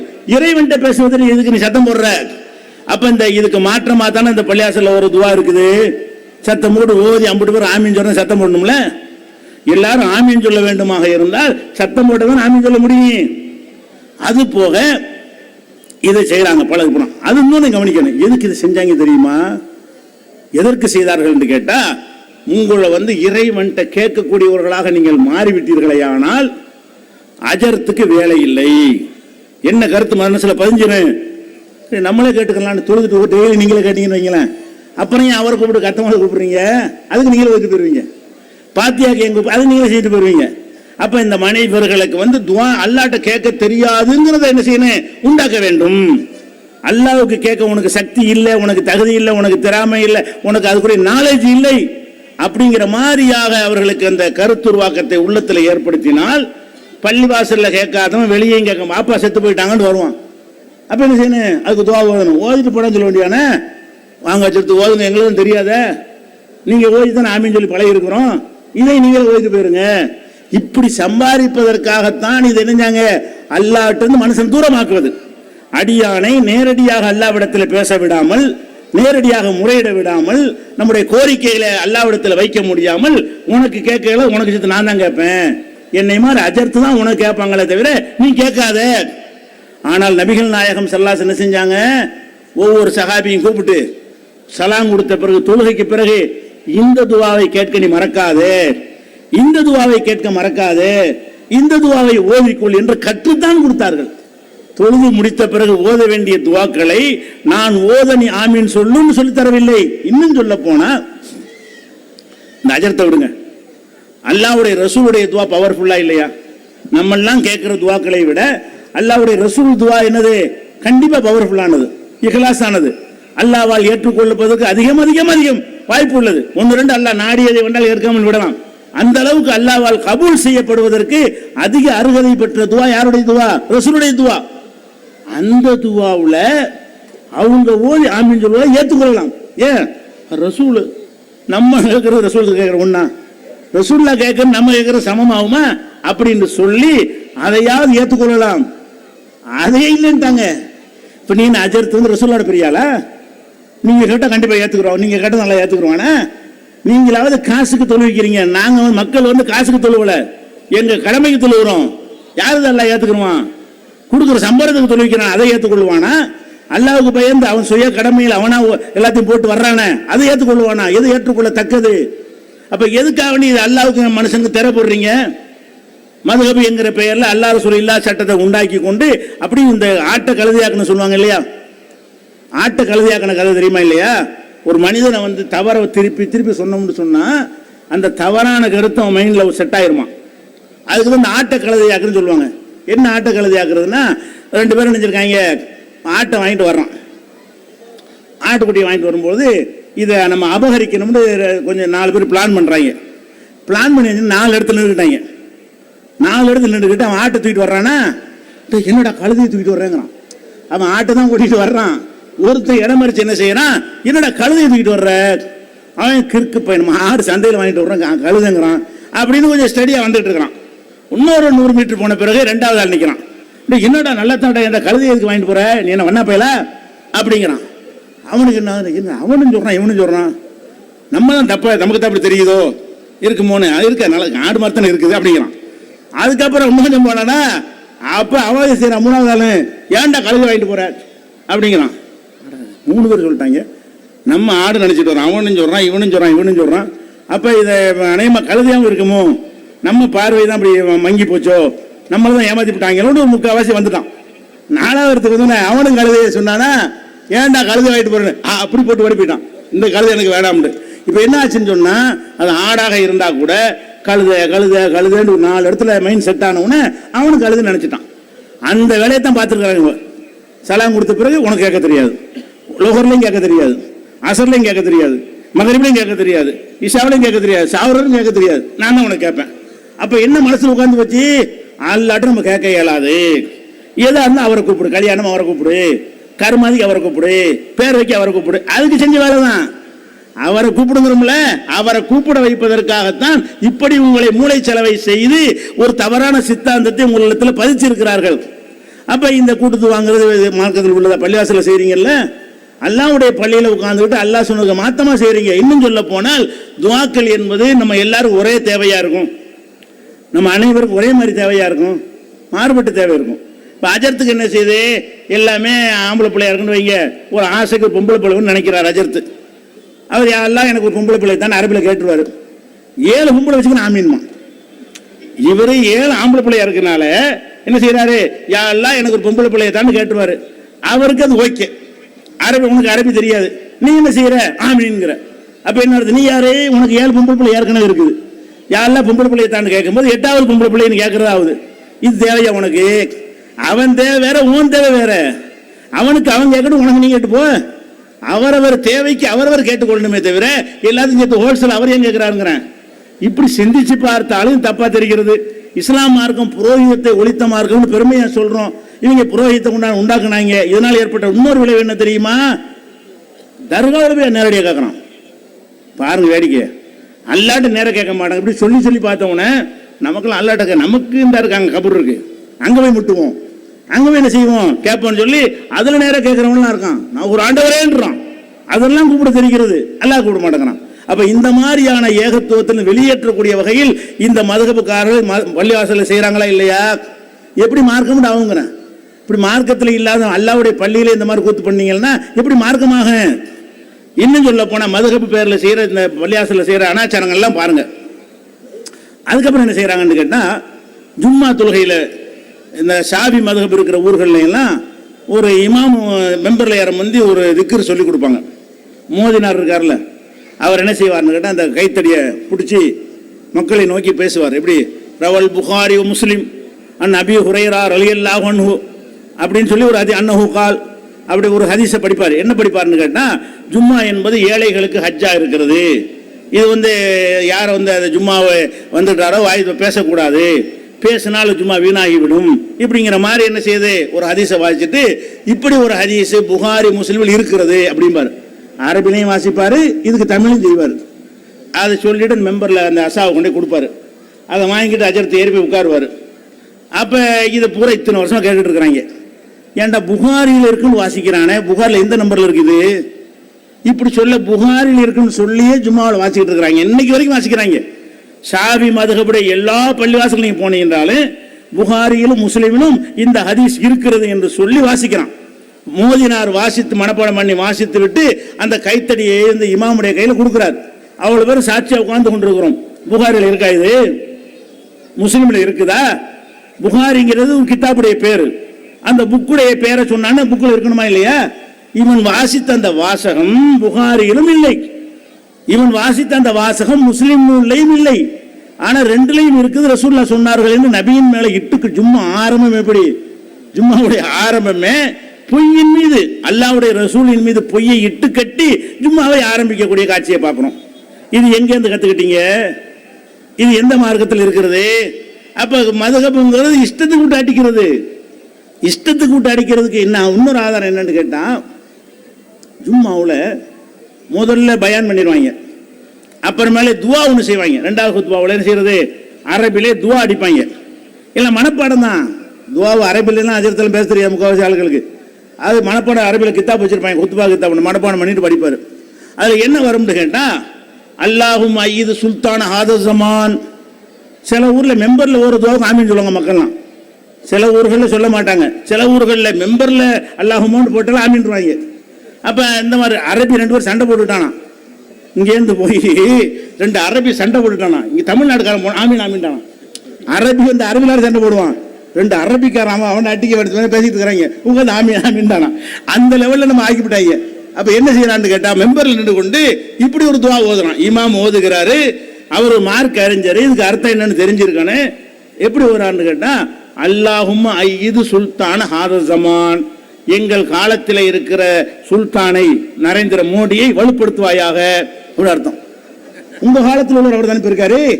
அட எவன் வேண்டாலும் இருப்பான்ல ஆட்சியில. இந்த ஆட்சியில் உள்ளவனுடைய ஆட்சியை வலுப்படுத்துவாயாகனு ஜும்மாவில் கேட்கிறானே, அது எவன் வந்தாலும் கேட்கிறானே. இது அரபில் எழுதி படிக்கிறான்னு உட்காந்து ஆமீன்கிறிய. இவங்க எல்லாம் மார்க் அறிஞ்சது மதுகப்பு சரியா? இந்த மதுகப்புறான இந்த வாசல் திறந்து விட்டுருக்காங்க. அதுல இந்த துவா எவன் சின்ன கேட்டேன், மெம்பர் குத்துபா கித்தாபுன்னு புஸ்தாம போட்டிருக்கிறாங்க. அதுல எழுத்தாவே நீங்க அதை பார்க்கலாம், அஜர்த்துமார்கள் ஓதுவதை பார்க்கலாம். இன்னும் சொல்ல போனா, அந்த காலத்து ஒரு ராஜா இருந்தானா. அந்த ராஜா அவன் பேர் ஹாக்கான். ஹாக்கான்ங்கிற ராஜா என்ன பண்ணானா, ஜும்மாவில் என் பேரை சொல்லி துவா செய்யணும்ட்டானா. அதே மாதிரி எழுத்தாங்க குத்துபாவை. ஹாக்கான் ஹாக்கான்ட்டே வாசிப்பாங்க இன்னைக்கு வரைக்கும். அந்த ஹாக்கான்லாம் செத்து போய் 1000 வருஷம் மண்ணாகி போயிட்டான். இந்த அஜர்த்துமார் உட்கார்ந்து என்ன செய்யறான்னு கேட்டா அல்லாஹும் ஐயது சுல்தான் ஆதமான்னு வாச்சிப்பட்டு ஹாக்கான் இப்னு ஹாக்கான் அவன் பேரையும் சொல்றாங்க. ஹாக்கான் இப்னு ஹாக்கான் இருக்கான அவனுடைய ஆட்சியை வலுப்படுத்து, செத்து போனவனுக்கு செத்து மண்ணோட மண்ணா மக்கி போயிட்டானே அவன் ஆட்சியை வலுப்படுத்தணுமா. இப்படி எல்லாம் மெம்பர்ல உட்கார்ந்து கேட்கறாங்க. நீங்க தலைதல் ஆட்டிட்டு வர்றீங்களே, இது ஒரு நேர் வழியா? இது மார்க்கமா? அப்ப நம்மளை என்ன லெவல்ல வச்சிருக்கிறாங்கன்னு நினைக்கிறேன். உங்களை எல்லாம் என்னவாக மதித்திருக்கிறார்கள்? ஒரு புழு பூச்சி மாதிரி கூட மதிக்கல, அற்ப பதர்கள் மாதிரி மதிக்கல. அவ்வளவு கேவலமாக முட்டா பயமா நினைத்து கொண்டு என்ன வேண்டாலும் செய்யறதா மார்க்கத்தின் பெயரால. எவ்வளவு நம்பிக்கை நீங்க போறீங்க. இவர் மார்க் அறிஞர், மார்க்கத்தை சரியா சொல்லி தருவாரு, நம்ம இவர் சொல்றதை கேட்டோம்னு சொன்னா ஏதோ சொர்க்கத்துக்கு போற வழியா அவ்வளவு நம்பிக்கை வச்சிருக்கமா இல்லையா? நம்மளை அறியாமலே ஒரு மரியாதை அந்த காலத்தில் இருந்துச்சா இல்லை? எங்க அஜர்த்துமார்கள்னா அஜர்த்துமார்களை பார்த்தோம்னு செய்வோம். ஏன் இப்படி மரியாதை வந்துச்சு? இவங்க நல்வழி காட்டுவாங்க. உள்ள போய் பார்த்தோம்னா அம்புட்டு தீய வழி, அம்புட்டு மடத்தனம், அம்புட்டு அல்லாவுக்கு எதிரான யுத்தம். அப்ப இந்த மாதிரியான காரியங்களை எல்லாம் மதுஹபின் பெயரால செய்து கொண்டிருக்கிற பாக்குறமா இல்லையா? ஜும்மா மெம்பர்ல வருது. அதே மாதிரி மெம்பர்ல வந்து துவா செய்வாங்க. பொதுவாக துவா செய்யலாம், எல்லா முஸ்லீம்களுக்கும் நம்ம துவா செய்யலாம். இவங்க என்ன செய்யறாங்கன்னு கேட்டா அபூபக்கர், உமர், உஸ்மான், அலி எல்லாரும் துவா செய்வாங்க மெம்பர்ல. மெம்பர்ல நின்று கொண்டு இரண்டாவது குத்துபாவுல என்ன செய்வாங்க? அபூபக்கர், உமர், உஸ்மான், அலி, ஃபாத்திமா, ஹசன், ஹுசைன், ஹம்சா, அப்பாஸ் 10 பேருக்கு மட்டும் துவா செய்வாங்க. பேரை சொல்லி துவா செய்றீங்க, துவா செய்யலாம், அது ஒரு விஷயம். ஜும்மாங்கிறது ஒரு வணக்கம். அந்த வணக்கத்துக்குள்ள இப்படி ஒரு வழிமுறையை நீங்க உண்டாக்கினால் ரசூலுல்லாஹ் காலத்தை இப்படி செஞ்சிருப்பாங்களா? அபூபக்கருக்கு ஜும்மா மார்க்கங்கிற ரசூலுல்லாஹ் அவரோட முடிஞ்சு போச்சு. இந்த மார்க்கத்தை பொறுத்தவரைக்கும் அல்லாஹ் என்ன சொல்றான்னு கேட்டா அல்யௌம அக்மல்து லக்கும் தீனக்கும், இன்றைய தினம் உங்கள் மார்க்கத்தை நான் முழுமையாக்கி விட்டேன். ரசூலுல்லாஹ் வாழும்போது, அப்ப ரசூலுல்லாஹ் வாழும் போதே இந்த மார்க்கத்தை எல்லாம் முழுமையாக்கி விட்டான் என்று சொன்னால் ரசூலுல்லாஹ்வுக்கு பிறகு ஒன்று வரக்கூடாதுன்னு அர்த்தம். இந்த அபூபக்கருக்கு செய்யற துவா ரசூலுல்லாஹ் காலத்திலே வந்திருக்கும், உமருக்கு செய்யற துவா ரசூலுல்லாஹ் காலத்தில் வந்திருக்குமா, உஸ்மானுக்கு செய்யற துவா ரசூலுல்லாஹ் காலத்தில் வந்திருக்குமா? அப்போ அலி, ஹம்சா எல்லாரும் பேரும், ஹசன், ஹுசைன் எல்லாமே வருவாங்க. அப்ப அந்த மாதிரியான அவங்க பேர்களுக்கெல்லாம் ஜும்மா உள்ள ஒரு அங்கமாக ஒரு சரத்தாக ஆக்கி அவங்களுக்காக துவா செய்கிறாரு. துவா பொதுவாக சும்மா செஞ்சுட்டு போ, ஜும்மாவுக்கு வெளியே செஞ்சுட்டு போகலாம், யாருக்குனாலும் செய்யலாம். ஜும்மாங்கிற மெம்பர் நின்று கொண்டு ரசூல் ஸல்லல்லாஹு அலைஹி வஸல்லம் ஒரு வழிமுறையை காட்டி தராமல் இருக்கும் பொழுது புதுசாக ஒன்றையும் உண்டாக்கி இதை ஒரு சுன்னத்து மாதிரி ஆக்கியிருக்கானா இல்லையா? இப்படி பள்ளிவாசல்ல செய்யற காரியங்களை பார்த்தாலும் விளங்கிக் கொள்ளலாம், இவங்களுக்கு மார்க்கத்துக்கு சம்பந்தமே இல்லை, இது மார்க்கத்தில் இல்லாத விஷயங்கள் எல்லாம் அவர்கள் செய்கிறார்கள், ஏற்குமாறாக வேணுமென்றே செய்கிறார்கள். அதே மாதிரி பாதி பள்ளிவாசல் தெரிஞ்சுட்டாங்க. இப்ப ஒரு பாதி பள்ளிவாசல் மதுஹப் பள்ளிவாசல் எடுத்துக்கிட்டீங்கன்னா பாங்கு சொல்றதுக்கு மோதிரார் நிற்பார். பாங்குனா என்ன? ஹதீஸ்ல இருக்கு. பாங்குனா என்ன? அல்லாஹ் அக்பர் அல்லாஹ் அக்பர்னு சொல்லி லா இலாஹ இல்லல்லாஹ்னு முடிக்கிறது பாங்கு. அப்ப அல்லாஹ் அக்பர்னு பாங்க ரசூலுல்லாஹ் காலத்தில் ஆரம்பிச்சாங்க. அதை பிலால் கற்றுக் கொடுத்தாங்க, அபு மஹதுரா கற்றுக் கொடுத்தாங்க, அப்துல்லா இப்னு உம்மு மக்தூம் கற்றுக் கொடுத்தாங்க. அவங்க எல்லாம் சொன்ன பாங்கு என்ன? அல்லாஹ் அக்பர்னு சொன்னாங்க. கடைசியா லா அஷ்ஹது அல்லா இலாஹ ஹய்ய அலல் ஸலாஹ் எல்லாம் சொல்லி முடிச்சுட்டு லா இலாஹ இல்லல்லாஹ்னு முடிச்சிடும். இதான பாங்கு. இதுக்கு மேல ஒன்றும் பாங்குல கிடையாது. எந்த ஹதீஸ்ல எடுத்தாலும் இவ்வளவுதான் பாங்கு. இன்றைக்கு என்ன நடக்குதுன்னு கேட்டா பாங்கு சொன்ன மோதினார் நின்று கொண்டு இன்னல்லாஹு மலாயிகத்து சொல் பாங்கு சொல்றா. பாங்கு சொல்லதானே உன்னை போட்டாங்க. பாங்குல இன்னல்லாஹு மலாயிகத்துன்னு ஏதாவது இருக்குதா? இன்னல்லாஹு மலாயிகத்து யுஸல்லூன அலன் நபி யா அய்யுஹல்லதீன ஆமனூ ஸல்லூ அலைஹி வஸல்லிமூ தஸ்லீமா அப்படின்னு சொல்லிட்டு அல்லாஹும்ம ஸல்லி அலா முஹம்மதின் வ அலா ஆலி முஹம்மதின் ஒரு அரை மணி நேரத்துக்கு படிச்சுவிட்டு அப்புறம் என்ன செய்யறாரு? அல்லாஹ் அக்பர்ங்கிறார். அப்ப இதெல்லாம் சேர்ந்து பாங்காவுதுல, இதெல்லாம் சேர்ந்து பாங்குங்கிறடா. இதெல்லாம் ரசூலுல்லாஹ் சொன்னாங்களா? பாங்குன்னு ரசூல் ஸல்லல்லாஹு அலைஹி வஸல்லம் கற்றுக் கொடுத்ததை நீ சொல்லுவியா? அப்ப கற்றுக் கொடுக்காதெல்லாம் சேர்த்துக்கிட்டு சொல்லுவியா? அப்ப நீ மதுஹப் மார்க்கத்தில் உள்ளதா இருந்தா ரசூல் ஸல்லல்லாஹு அலைஹி வஸல்லம் 3 மோதினார் இருந்தாங்கல்ல ரசூலுல்லாஹ் இடத்துல. இந்த வாசகத்தை பிலால் சொன்னாரா? இந்த வாசகத்தை அபு மஹதுரா சொன்னாரா? இந்த வாசகத்தை அப்துல்லா இப்னு உம்மு மக்தூம் சொன்னாரா? 3 பேருக்கு பாங்கு சொன்னதாக அந்த ஹதீஸ்ல தொடர்புடையவர்கள் 3 பேர் வர்றாங்கல்ல, அவங்களுக்கு கற்றுக் கொடுத்த பாங்கெல்லாம் இப்படித்தானே இருக்குது. அல்லாஹ் அக்பர் தானே ஆரம்பிக்குது. நீ எதுக்கு இன்னல்லாஹு மலாயிகத்துன்னு கேட்டா அவன் என்ன செய்யறான்? நாங்க பாட்டா படிச்சோம், இன்னல்லாஹு மலாயிகத்து குர்ஆன் ஆயத்தானே வாசிச்சோங்கிறான். கேட்டா பதில் என்ன? இதுக்கு ஆதாரம் சொல்றான்னு கேட்டா குர்ஆன்ல இருந்து காட்டு, இல்ல ஹதீஸ்ல இருந்து காட்டுனேன். என்ன செய்யறான்னு கேட்டா இன்னல்லாஹு மலாயிகத்துன்னு நாங்க சொன்னமே, அது ஒரு குர்ஆன் வசனம். அல்லாஹும்ம ஸல்லி அலா முஹம்மது அது ஒரு ஸலவாத்து. அப்ப ஸலவாத்து சொல்லுவோது குர்ஆன் ஓதுன தப்பா அப்படிங்கிறான். ஸலவாத்தும் தப்பு இல்லை, குர்ஆனும் தப்பு இல்லை. இதை இப்படிதான் செய்யணும்னு காட்டி இருக்கும் பொழுது அதுல சேர்க்கிற தப்பு வழங்குதா? பிரியாணி ஆக்குறீங்க, பிரியாணி சமைக்கும் பொழுது ஒருத்தவன செய்யறான் 2 கிலோ சீனியை கொண்டா உள்ள கொட்டுறான். சீனி தப்பா? சீனி கெடுதியா கேட்க முடியுமா? பிரியாணில என்ன சீனியை கொட்டுற? பிரியாணியா கூட அது தப்புலாம் கிடையாது, சீனி நல்லதுதான், அதில் போட வேண்டியதானே போடணும், இதான் போடணும்னு ஃபார்முலா இருக்கும்போது நீ போய் சீனியை கொட்டி செய்யணும். ஏன்டா சீனியை கொட்டினேன்? சீனி விஷமா? சீனி கெடுதியா? இதுக்கு வித்தியாசம் இருக்கா? சீனி கெடுதி இல்லை, அங்கே போட்டது கெடுதி தான். நீ எப்போ பிரியாணியில் கொண்டு சீனியை கொட்டினியோ நீ ஒரு கிறுக்கு போய் அர்த்தம். அதுக்குன்னு ஒரு ஃபார்முலா இருக்கா இல்லையா? அப்போ நீ கேட்குற மாதிரி நான் கேட்குறேன். இப்போ ஒருத்தன் பாங்கத்தில் போகும்போது என்ன செய்யறான்? யாசின் உல் குரானில் ஹக்கீம் என்ன கிளம்பி நல் முடிச்சு யாசின் பூரா ஓதிப்பிட்டு பாங்க சொல்றான். ஒத்துக்குருவியா? பக்தே முடிஞ்சு போயிடும். இதை சொல்லி முடிச்சுட்டு பாங்க சொல்றதுக்குள்ள லோகர் பக்தே போயிடும். அப்ப பாங்க சொல்வதற்கு அப்ப கேட்கறான், யாசின் தானே ஓதுனேன், குரானை தானே ஓதுனேன், தப்பாண்ட ஒத்துக்குருவியா? அப்ப தப்பு இல்லைங்கிற எதை வச்சு பார்க்கணும்? இதை இப்படித்தான் செய்யணும்னு ஒரு ஃபார்முலா இருந்தால் அந்த ஃபார்முலாவை மாற்றினால் தப்பு தான். நல்லதை கொண்டு மாற்றினாலும் தப்பு தான், கெட்டதை கொண்டு மாற்றினாலும் தப்பு தான். அந்த ரசூலுல்லாஹ் வந்து பாங்குக்கு ஒரு ஃபார்முலா சொல்லிவிட்டார்கள். இப்போ நான் சொல்றேன், இப்போ அதுக்கு தொழுகையில் தக்பீர் கேட்டு என்ன செய்யறான்? ஒருத்தர் ருக்குல நின்றுக்கிண்டு ருக்குல என்ன செய்யணும்? சுப்ஹான ரப்பியல் அலீம் ஓதணும்ல. ஒருத்தர் என்ன செய்யறான்னு கேட்டா ருக்குல இருந்து அலிஃப் லாம் மீம் தாலிகல் கிதாபுல் அரபிங்கிறான் ருக்குல. ஏன்டா அப்படி செய்யற? குர்ஆன் ஒரு தப்பா? பக்கரா ஒரு தப்பா? இது ஒத்துக்கிறீங்களா நீங்க? பக்கரா தப்பு இல்ல, அங்க ஓதுனது தப்பு. அதை போய் ருக்குல ஓதுனீங்களா அது தப்பு, ருக்குல போய் யாசின் அது தப்பு, பக்கரா தப்பு இல்லை. அப்ப என்ன சிந்திக்கணும்? அல்லாஹ்வுடைய ரசூல் நமக்கு ஒன்றை ஒரு ஃபார்முலாவை காட்டி விட்டார்கள் என்று சொன்னால் அது நல்லது என்கிற வகையில் கூட நம்ம என்ன செய்யக்கூடாது? சேர்க்கக்கூடாது. இன்றைக்கு முக்காவாசி பாதி பள்ளி வாசல்கள்ல இப்படித்தான் பாங்கு சொல்லப்படுது. நேரடியாக பாங்கு வர வேண்டியதானே? அப்ப நேரடியாக பாங்கு சொல்லாமல் அவர்கள் அதுக்கு மேலே எல்லாம் இழுத்து கொண்டு போற காட்சியெல்லாம் பார்க்கிறோம். அதே மாதிரி ரமலான் மாசம் வருது. ரமலான் மாசத்துல ஒரு தொழுகை இருக்கிறது, இரவு தொழுகை தொழுகிறோம். அது எல்லா மாசத்துலையும் தொழுகை. அந்த தொழுகை தான் ரமலான்ல கூடுதல் முக்கியத்துவம் கொடுத்துருக்காங்க ரசூல் ஸல்லல்லாஹு அலைஹி வஸல்லம்.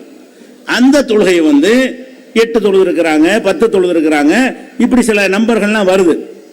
அதிகபட்சம் 13 வரைக்கும் வருது. அப்ப இந்த 20 ரக்காத்து ஒரு நாள் தொழுது இல்லை ரசூல் ஸல்லல்லாஹு அலைஹி வஸல்லம். அப்ப எல்லா பள்ளிவாசலும் எப்படி இது வந்துச்சு?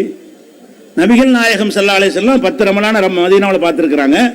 நோன்பு கடமையானதுல இருந்து பார்த்தா கூட ஒரு 9 ரமலான் வருது. அப்போ 9 ரமலான் மாசத்துலயும் அவங்க வந்து இரவு தொழுகை தொழுதாங்கன்னு சொன்னா எந்த ஒரு இரவுலையாவது அவங்க 20 ரக்காத் தொழுதாங்கன்னு ஆதாரம் இருக்கா? இல்லை. அப்ப ரசூல் ஸல்லல்லாஹு அலைஹி வஸல்லம் ஒரு ரமலானில் கூட 20 ரக்காத் தொழுதாக ஆதாரம் இல்லைங்கும் பொழுது அந்த 20 ரக்காத் தான் மார்க்கம் உண்டாக்கி அதுதான் முக்கியம் உண்டாக்கி 20 இல்லைன்னு ஒருத்தன் சொல்லிட்டான்னு வைங்க, அவனை வந்து மதம் மாறின ஆள் மாதிரியாக ஒரு மக்கள் மத்தியில் கருத்தை உருவாக்கி வச்சிருக்கிறீங்களே. அப்ப இது எவ்வளவு பெரிய தப்பு செய்றீங்க மார்க்கத்தில்? மதுஹபின் பேரால தானே இதெல்லாம் செய்றீங்க. அப்ப மதுஹபுங்கிற குர்ஆன்ல இல்லாட்டாலும் செய்வாங்க, அதுக்கு பேர் தான் மதுஹப். நபிகள் நாயகம் ஸல்லல்லாஹு அலைஹி வஸல்லம் இந்த குடும்ப விஷயத்தை கூட எடுத்துக்கிறோம். ஒரு கணவன் மனைவி பிடிக்கலன்னா மனைவியும் கணவனை விவாகரத்து செய்யலாம், குலாண்டதுக்கு பேரு. கணவனும் மனைவி விவாகரத்து செய்யலாம். முதல்ல 3 சான்ஸ் கொடுக்கப்பட்டிருக்கிறது. ஒரு தடவை விவாகரத்து பண்ணானா சேர்ந்துக்கிறலாம், சேர்ந்து கொஞ்ச நாள் வாழ்க்கை மறுபடியும் பிடிக்காம போனால் மறுபடியும் விவாகரத்து பண்ணிட்டு மறுபடியும் சேர்ந்துக்கிறலாம், சும்மா சேர்ந்துக்கிறத செய்யலாம். 3வது தடவை விவாகரத்து பண்ணான்னு வைங்க, அப்பதான் அவங்களுக்குள்ள நிரந்தர பிரிவுன்னு ஏற்படுது. இதுதான் தலாக்குங்கிற சட்டம். இதை வந்து என்ன செய்யறாங்க? எந்த மதுஹப்ல எடுத்தாலும் தலக் தலக் தலக் எல்லாம் முடிஞ்சு வச்சுக்கிறாங்க. முத்தலாக்குன்னு ஒருத்தன் சொல்றான், பொண்டாட்டி முத்தலாக்கு விட்டுட்டேன் அது கூடும், தலாக் தலாக் தலாக், அப்போ 3 தலாக் முடிஞ்சு வச்சு இனிமேல் சேரவும் முடியாதுங்கிறான். இது எங்கேருந்து எடுத்த? ஷாஃபிலையும் இதான் சட்டம், ஹனஃபிலையும் இதான் சட்டம், மாலிக்கிலையும் இதான் சட்டம், ஹம்பலிலையும் இதான் சட்டம். ரசூலுடைய சட்டம் இது இல்லை. ரசூல் சட்டம் என்ன? கான தலாக்கு சலாசு, 3 தலாக் என்று சொல்வது அல அகதி ரசூலுல்லாஹி ஸல்லல்லாஹு அலைஹி வஸல்லம் ரசூலுல்லாஹ்வுடைய காலத்திலையும் அபூபக்கருடைய காலத்திலையும் சதரமின் இமாரத் உமருடைய ஆட்சியின் துவக்க காலத்திலையும் இன்னமாய் வத்து வாஹிதா, ஒரு தலாக்கு தான். 3 தலாக்குன்னு ஒருத்தன் சொன்னால் அவன் 3 தலாக்கு சொல்லவில்லை, ஒரு தலாக்கு தான் சொல்லி இருக்கிறான். 3ங்கிற வார்த்தையை சொன்னால் 3வது. 3 தலாக்கு என்றால் தலாக்கு சொல்லிட்டு மர சேர்ந்து மர வாழ்ந்துட்டு மர பிடிக்காம போய் மறுபடியும் சொன்னா 2, மறுபடியும் சேர்ந்து வாழ்ந்துட்டு மறுபடியும் பிடிக்காம போய் மறுபடியும் சொன்னா 3. அப்ப சொல்லாம கூட விட்டுறலாம். இது பல வருடங்கள் இதுக்கு எடுக்கும், எடுக்காமல் கூட போயிடும். 2 தலாக்குல சேர்ந்து காலமெல்லாம் வாழ்ந்துட்டு போயிடுவாங்க. இப்படி மார்க்கம் வந்து சேர்த்து வைப்பதற்கு ரசூல் காலத்தில் ஒரு சட்டம் இருந்திருக்கும் பொழுது, அப்ப ரசூல்லா காலத்திலையும் இல்லாத அபூபக்கர் காலத்திலையும் இல்லாத ஒன்றை நீ எப்படி மார்க்கமாக்கன? எப்படி ஃபத்வா கொடுக்குற? கோவத்தில் தலாக்குன்ட்டானா இது முடிஞ்சிருச்சு, இனிமே அவ்வளவுதான், அவ்வளவு சேர முடியாது அப்படின்னு சொல்றீங்களே தான் கோர்ட்டில் இப்போ கேள்வி கேட்குறான். கோர்ட்டு நாளடிக்கிறேன்னா எதை நீங்க செஞ்ச சட்டத்தான கேள்வி கேட்குறான். ரசூல்லா சொல்லி கேள்வி கேட்க முடியுமா? மார்க்கத்தில் உள்ளபடி இந்த முத்தலாக் என்பதை எடுத்திருந்தால் அது சரியா ஒரு சரியான சட்டம் அவனே சொல்லியிருப்பான். அவனே இதை பொது சட்டம் ஆக்கியிருப்பான். அட புள்ள அழகான சட்டமா இருக்க, இது 50 பேருக்கு ஆக்கிட்டு இருப்பான். நீங்க பண்ண கூத்துனால செய்யறான், தலாக்கை எட்டு, முத்தலாக்கை ஒழிப்போம், எட்டு திருத்து இதை திருத்துங்கிறாங்க. முடுக்கு காரணம் யாரு? மதுஹப் தானே, நீங்கள் கொடுத்த ஃபத்வாக்கள் தானே. குர்ஆனை விட்டு வெளியே போய் நீங்கள் ஃபத்வா கொடுக்கும் போதுதான் கேவலம் தானே வந்துகிட்டு இருக்கிறது, அசிங்கம் தானே வந்து கொண்டிருக்கிறது. அழகான மார்க்கத்தை தாவா செய்வதற்கு பதிலாக தலை குனிஞ்சு நிற்க வேண்டிய நிலை ஏற்படுத்துறீங்களா இல்லையா? அப்ப இந்த மாதிரியான மார்க்கத்துக்கு அறவே சம்பந்தம் இல்லாத மார்க்க மக்களை சீரழித்து குடும்ப வாழ்க்கையை நாசமாக்கி, இபாதத்துகளை நாசமாக்கி, தொழுகையை நாசமாக்கி, எல்லாத்தையும் பால்படுத்தக்கூடிய ஒரு சித்தாந்தம் தான் எது? மதுஹப் என்பது. இந்த மதுஹப்ங்கிற முசீபத்திலிருந்து விடுபட்டு மார்க்கம் ஒன்று சொல்வதா இருந்தால் குர்ஆன்ல இருக்கா? மார்க்கம் ஒன்று சொல்வதா இருந்தால் நபி சொன்னாங்களா? இந்த ரெண்டே கேள்விக்குள்ள நம்ம அடக்கி கொண்டோமே ஆனால் நம்ம மறுமையில் வெற்றி பெறுவோம். அதுதான் இந்த முகமது ரசூலுல்லாஹ். முகமது அல்லாஹ்வுடைய தூதர். அல்லாஹ்வுடைய தூதர்னா அவர் சொல்ல கேட்கணும், அவர் சொல்றது அல்லாஹ் சொன்னதான் அவர் சொல்லுவாரு என்ற ஒரு இந்த முகமது ரசூலுல்லாஹ்வுடைய கலிமாவை விளங்கி நடக்கக்கூடிய நன்மக்களாக நம் அனைவரையும் அல்லாஹ் ஆக்குவான்.